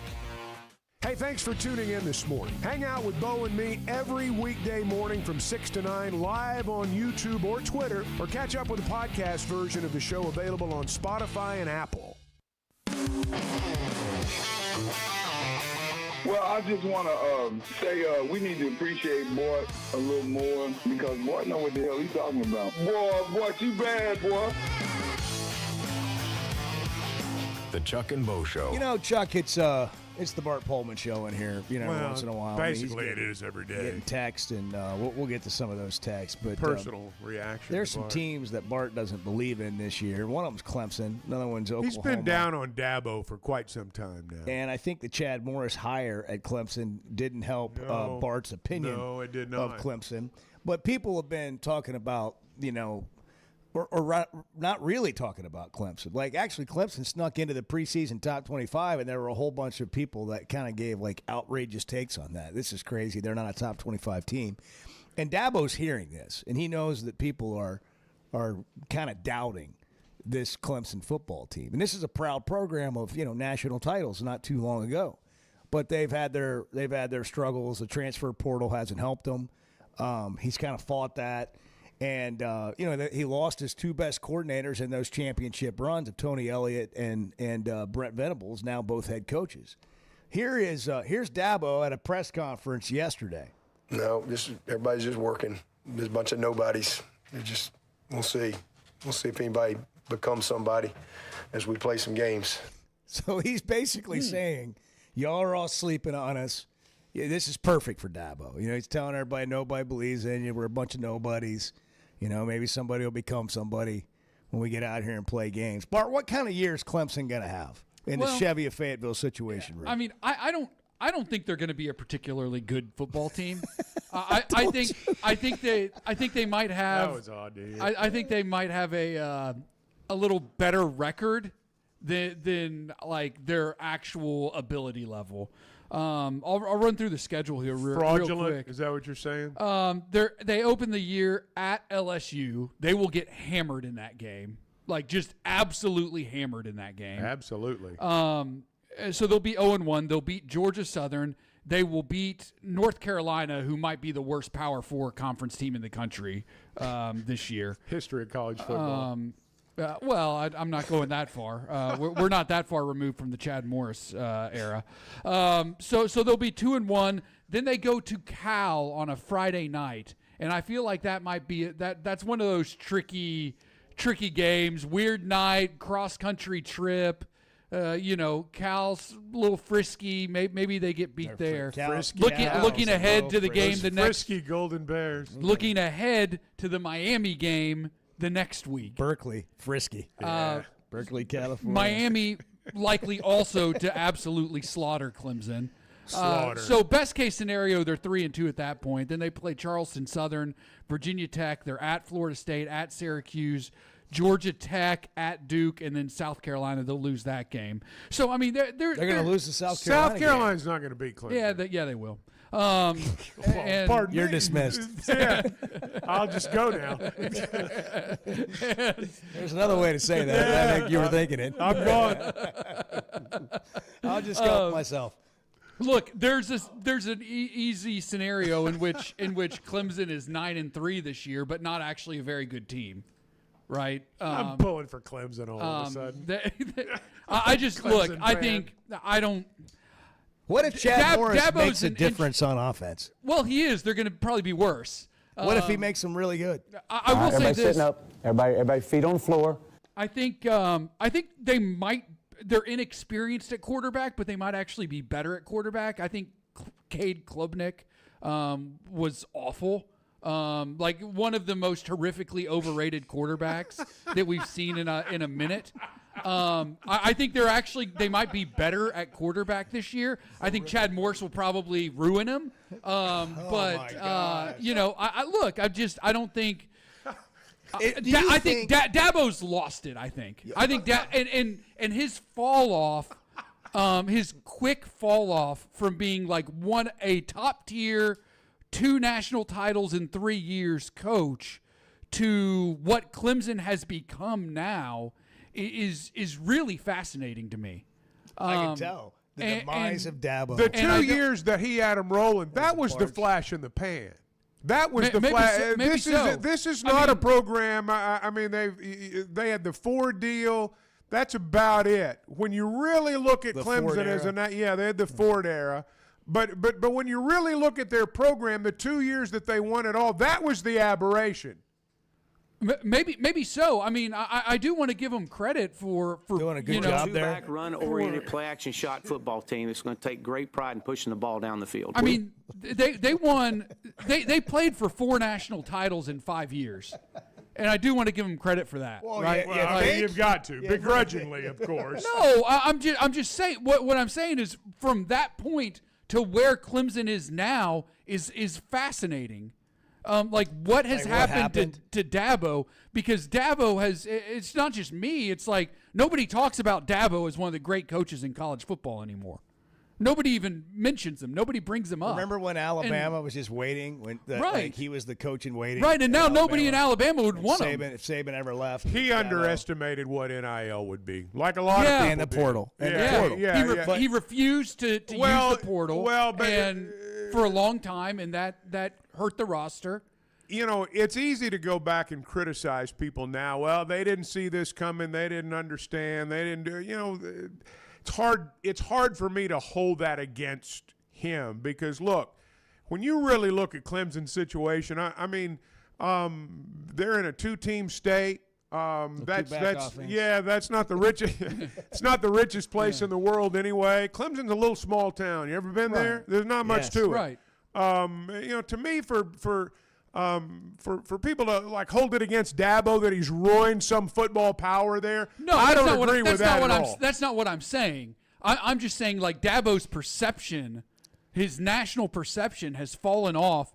Clemson as a football program no question about has that. fallen off, and I just find it really interesting. I think the Dabo Sweeney had a run, and things changed in college football, and at the same time they changed, they lost Trevor Lawrence, they lost Tony Elliott, who's now the head coach at Virginia, the offensive coordinator, and they lost Brent Venables, who is now the head coach at Oklahoma. And didn't do a good job of replacing those guys. Well, first of all, like you can look at a lot of programs and you can find those 3 things: quarterback, coordinators leaving, and it not being the same here. When Pittman and Chaney left Arkansas, you want to blame it on Chad Morris, that's fine. We haven't been really the same since. We had a year with Pittman, and he had a couple good coordinators, Briles and Odom, and then they're gone, and where have we been? I mean, you got to hire great coaches, right? Well, the other thing is Indiana won with a great quarterback, okay? And everybody gives Cignetti credit, and they should, but Mendoza won the national championship. Trevor Lawrence is a generational college football quarterback. He was for them. Yeah, that's what I mean. Yeah, though. he was for them. You put those things together and you start stripping those things away. You don't just replace those guys. So all of that, and I think what we've heard from Dabo, though, and the reason it's become a little bit of a punchline for people, is you hear the frustration in his press conferences where he's snapping at people and he's losing it and whatever. Because when you've been that good for 3 or 4 or 5 years and you're no longer that good, all you're trying to do is get it back. Okay, that's our Clemson segment. That was a good segment, Bart. Thank you. Bart Pullman, if anybody wants to hit him up, 877-377-6963, Casano's Pizza Hotline. What's the spread on that? By the way, it's a plunge Pop the pull. clutch and put the hammer down. Plunge pull Thursday. Start the weekend early with a plunge pull from Burton Pools and Spas. Let's take a call real quick. Mike's in Goshen. Mike, good morning.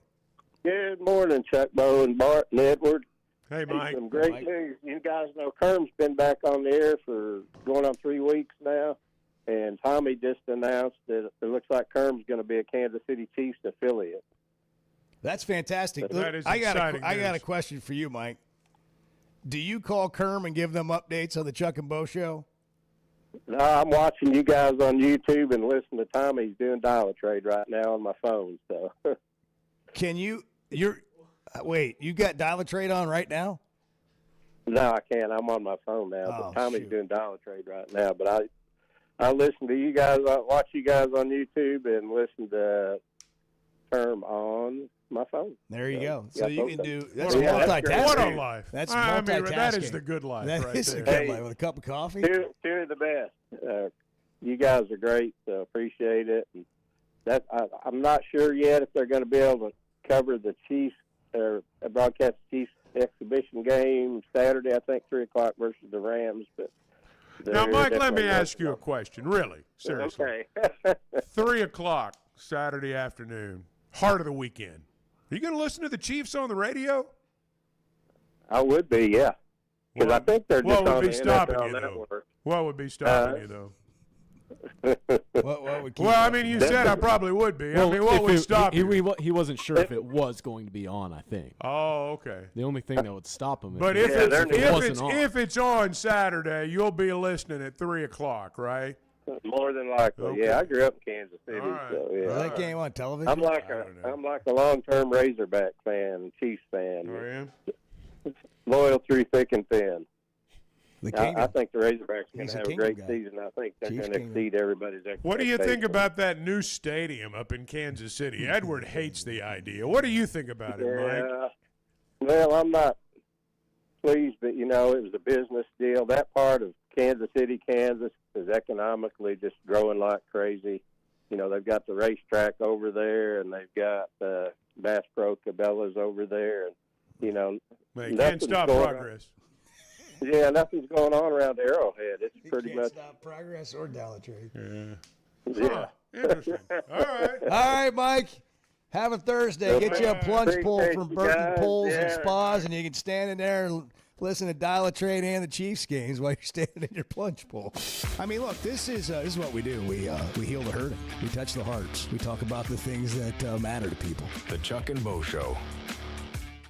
Are you or a loved one struggling with addiction? There is hope. John 3:16 Ministries is a free, faith-based 501c3 program that has helped more than 3,000 people transform their lives over the past 23 years. This long-term inpatient program includes lodging, counseling, medical care, and job training, all at no cost to you. In a period of 6 months to a year, you could graduate with a trade, a purpose, and a fresh start. A spiritual boot camp for men and a safe refuge for women. Log into john316thecure.com.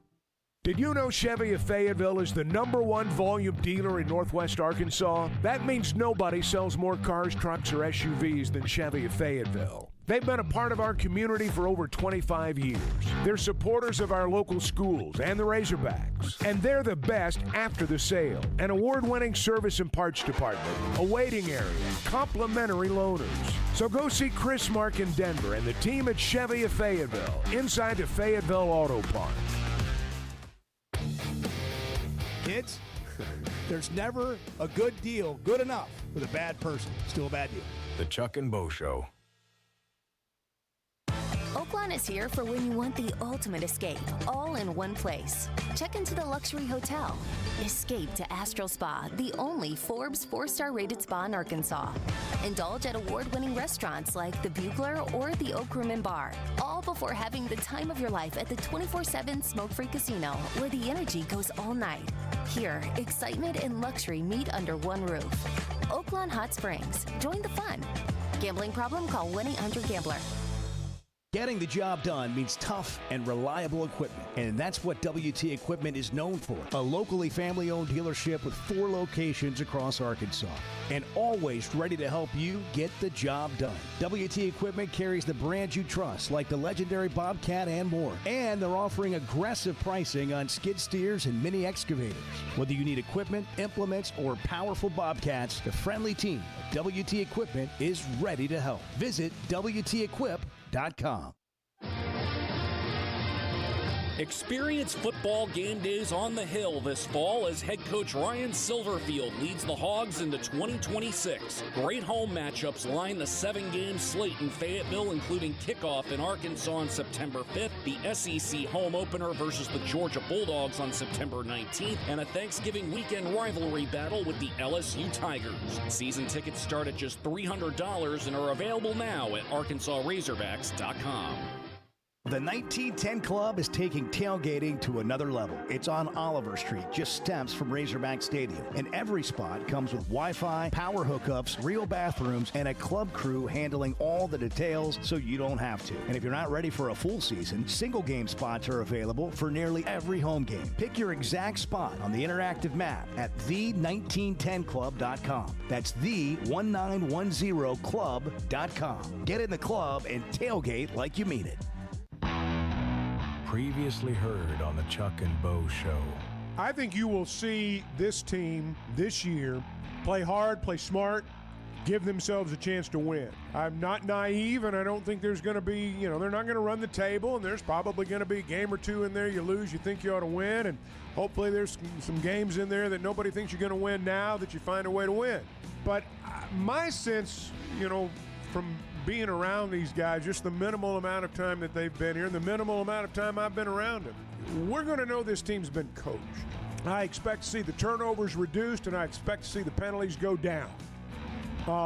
And I don't think the secondary is going to get beat quite as bad as maybe the secondary got beat last year. Some of that's contingent upon putting pressure on the quarterback. So I think those areas, even though none of them are like, maybe by themselves aren't enough to, change their fortunes, if all three of those things happen, I do think they're going to be better. That's what you want in year one of a new regime. You want to feel like that you have taken a step to change things and to fix things and to be competitive in a way that you weren't previously. To me, that's the whole reason you make a change. Last year was just like so bad. For so long. And it went from bad to worse. I mean, and by the end of it, nobody was a hold of the rope. It was over by like 4 games, 5 games into the season. Well, when they lost at Memphis, it was over. And in retrospect. But one thing I do not think you'll see this year, I don't think you'll see this team, as the old saying goes, let go of the rope. Which did happen last year. And that I don't think will happen this season. I will be very surprised if that happens. The Chuck and Bo Show on Demand is driven by the Fayetteville Auto Park, with full replays available on YouTube and Twitter, or catch up on all 3 hours with a podcast version on Spotify and Apple. Just search the Chuck and Bo Show. You got to match Chuck Barrett's intensity. I mean, when the guy's in the booth, he's a different kind of cat. The Chuck and Bo Show. Send an email. Well, I found it. I'm learning how to do this on the fly, and if you were here with me, you'd be learning it too. There we go. Here's what he had. It's a repeat of what he had, but it's on an email. I have a Ford 4400 industrial tractor with independent hydraulics loader, also a 5-foot brush hog, northwest of Gravett, 479-787. God. 8981. Had a little glitch right there. 787-8981. Right. Is the so this is what Mike watches that written down on YouTube caller and listens to this. 4 on Dollar Trade this morning. All right, we're getting our phone lines back up here and running, I believe, as I go to this and that. I do. It's a bucket list for me. This is what I was raised on Dollar Trade. I've got a Toro riding mower. It's got a couple of flat tires, but I would take $100 for it, or I'd trade it for a 50 or 75 horsepower boat motor. Yeah. If anybody's in a trading mindset, I'd do that. That's awesome. It's awesome. It really is. Well, that's okay. I mean, listen. Mike called in and he wanted us to check it out. We're on the air, and we had to, we're on the air, so we had to check it out on the air. I got a couple of cows or something. Got a couple cows You got a head of cattle? on an email. When he was talking about the email. What's this email? What's this email you guys are speaking about this on the fly. Oh, my gosh. More text for Bart. Where are they? Let me get to the email. Email. Live fan feedback hotline. Where was this text for Bart? So I think I lost it. Oh, here we go. Oh, God. Here we go. How can Silverfield convince you he is the guy, Bart? How fast does he need to get us to a bowl season? That's from Bryant in Pea Ridge. I mean, I appreciate the question. What's it going to take to please you, Bart? I think a Toro 46 0-degree turn mower. Yeah, I need a 0-turn mower. I got a 75 horsepower boat mower over couple here. bales of hay. Well, look. So this is where awesome. this is where all this comes from. I want to go back to when the coaching search was going on, and we were talking about like what Arkansas should be looking for in a head coach, right?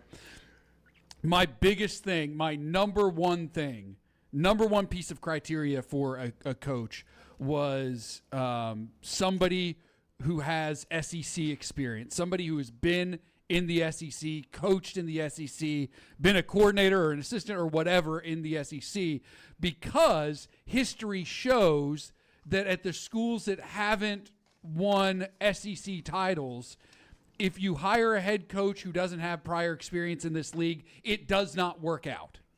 That's what years and years of history tells us. Every single time. It just does not work out, right? So that's kind of where this Ryan Silverfield does not have experience coaching in the SEC, and frankly, he put together a staff that doesn't have a lot of experience coaching in this league either. So that is a concern for me, and I think it's a valid concern based on history and years and years and years of data that we have. I think Ryan Silverfield is a good coach. I do believe that.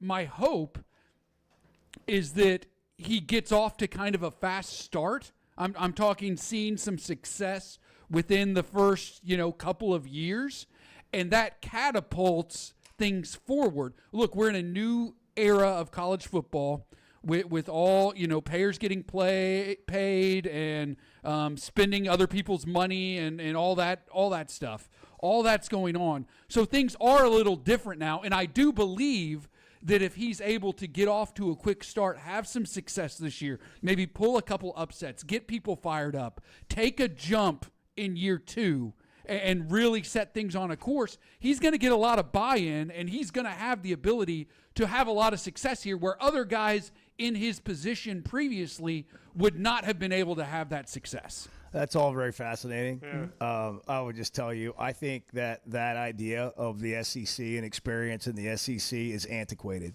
Maybe so. I think it's skewed. Maybe because teams at the top aren't firing coaches and I mean, you're talking about programs that have struggled to win anyway. It's a new era. Yeah. I mean, you got teams we'll find out. It used to be like this league was so different than any other league. I mean, he's played SEC teams repeatedly at Memphis. He knows what it takes to be in this league, and I know that because of the moves that he's made since he's been here.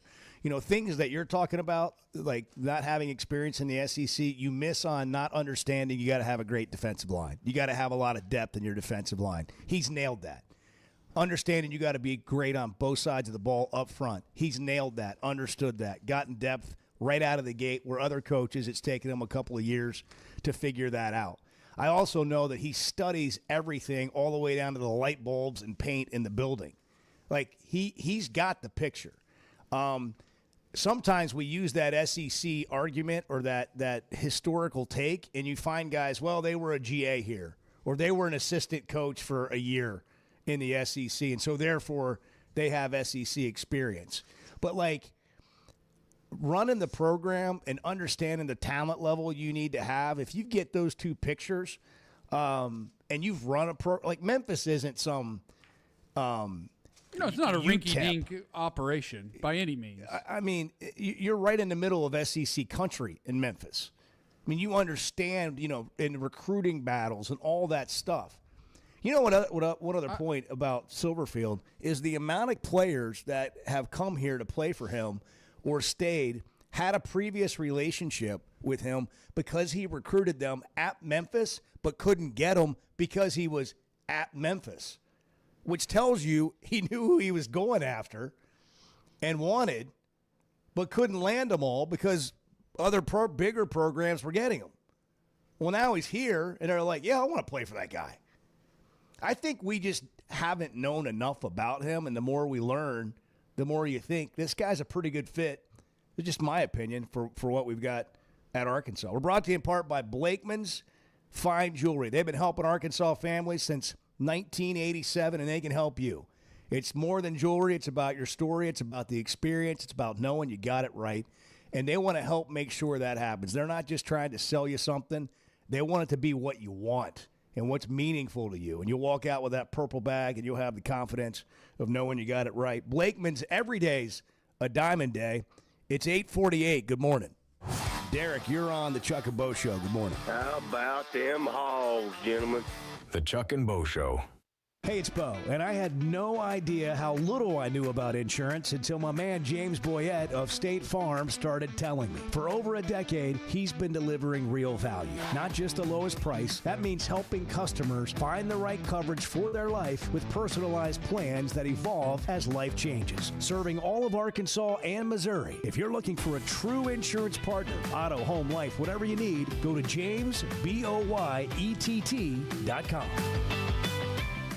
Ben Blakeman joining us to talk about something they've been doing for 35 years, helping Arkansans with their stories and jewelry. You know, we want you to feel comfortable. We want you to feel confident. We want you to be educated. And we have a larger selection. We have more opportunities, more availability. Some people come in knowing exactly what they want. Some people come in having never been into a jewelry store before. We want both experiences to exceed all expectations. Blakeman's Fine Jewelry, the official jeweler of the Arkansas Razorbacks. This football season, it's time to tailgate like you mean it. The 1910 Club is Fayetteville's premier game day destination, just steps from Razorback Stadium, and it's got everything you need already waiting for you. Wi-Fi, power, and real bathrooms, plus a crew that runs the show so you can just show up and have a good time. Get a full season spot or pick the individual games you want. Log on at the1910club.com. That's the1910club.com.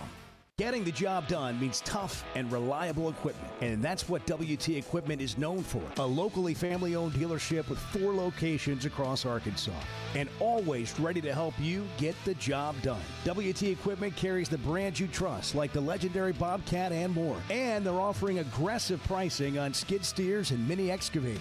Whether you need equipment, implements, or powerful Bobcats, the friendly team at WT Equipment is ready to help. Visit WTEquip.com. You know, see, this is what the Chuck and Bo Show is. You just show up and have coffee with you. The Chuck and Bo Show. I love a day or weekend at Big Creek Country Club in Mountain Home. The golf, the people, the hospitality, and the events they host always hit the mark, and members enjoy it all. State-of-the-art practice facilities, food, beverages, a big pool with a snack and beverage bar, tennis and pickleball courts, and they can even book you an exclusive fly fishing trip. There's no initiation fee, and for out-of-towners, a membership is only $185 a month. It's Big Creek Country Club in Mountain Home. It's home away from home.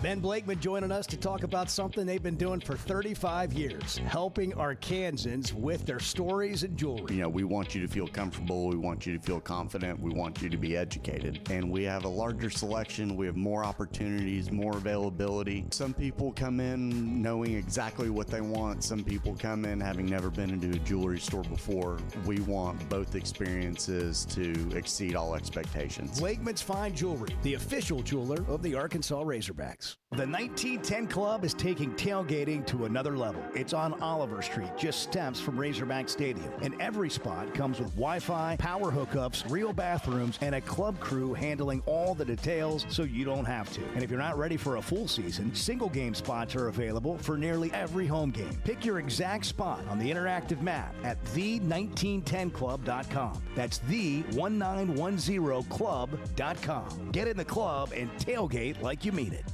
For over 20 years, ProLand Title has been making title insurance easy for Arkansas families. Founded right here in Arkansas with over 45 offices statewide, our team of title insurance veterans will work alongside you every step of the way. They're independently owned, so their only priority is you. ProLand Title can say yes when others can't. Cheer for the Pigs, close with the pros. Visit ProLandTitle.com to get a quote today.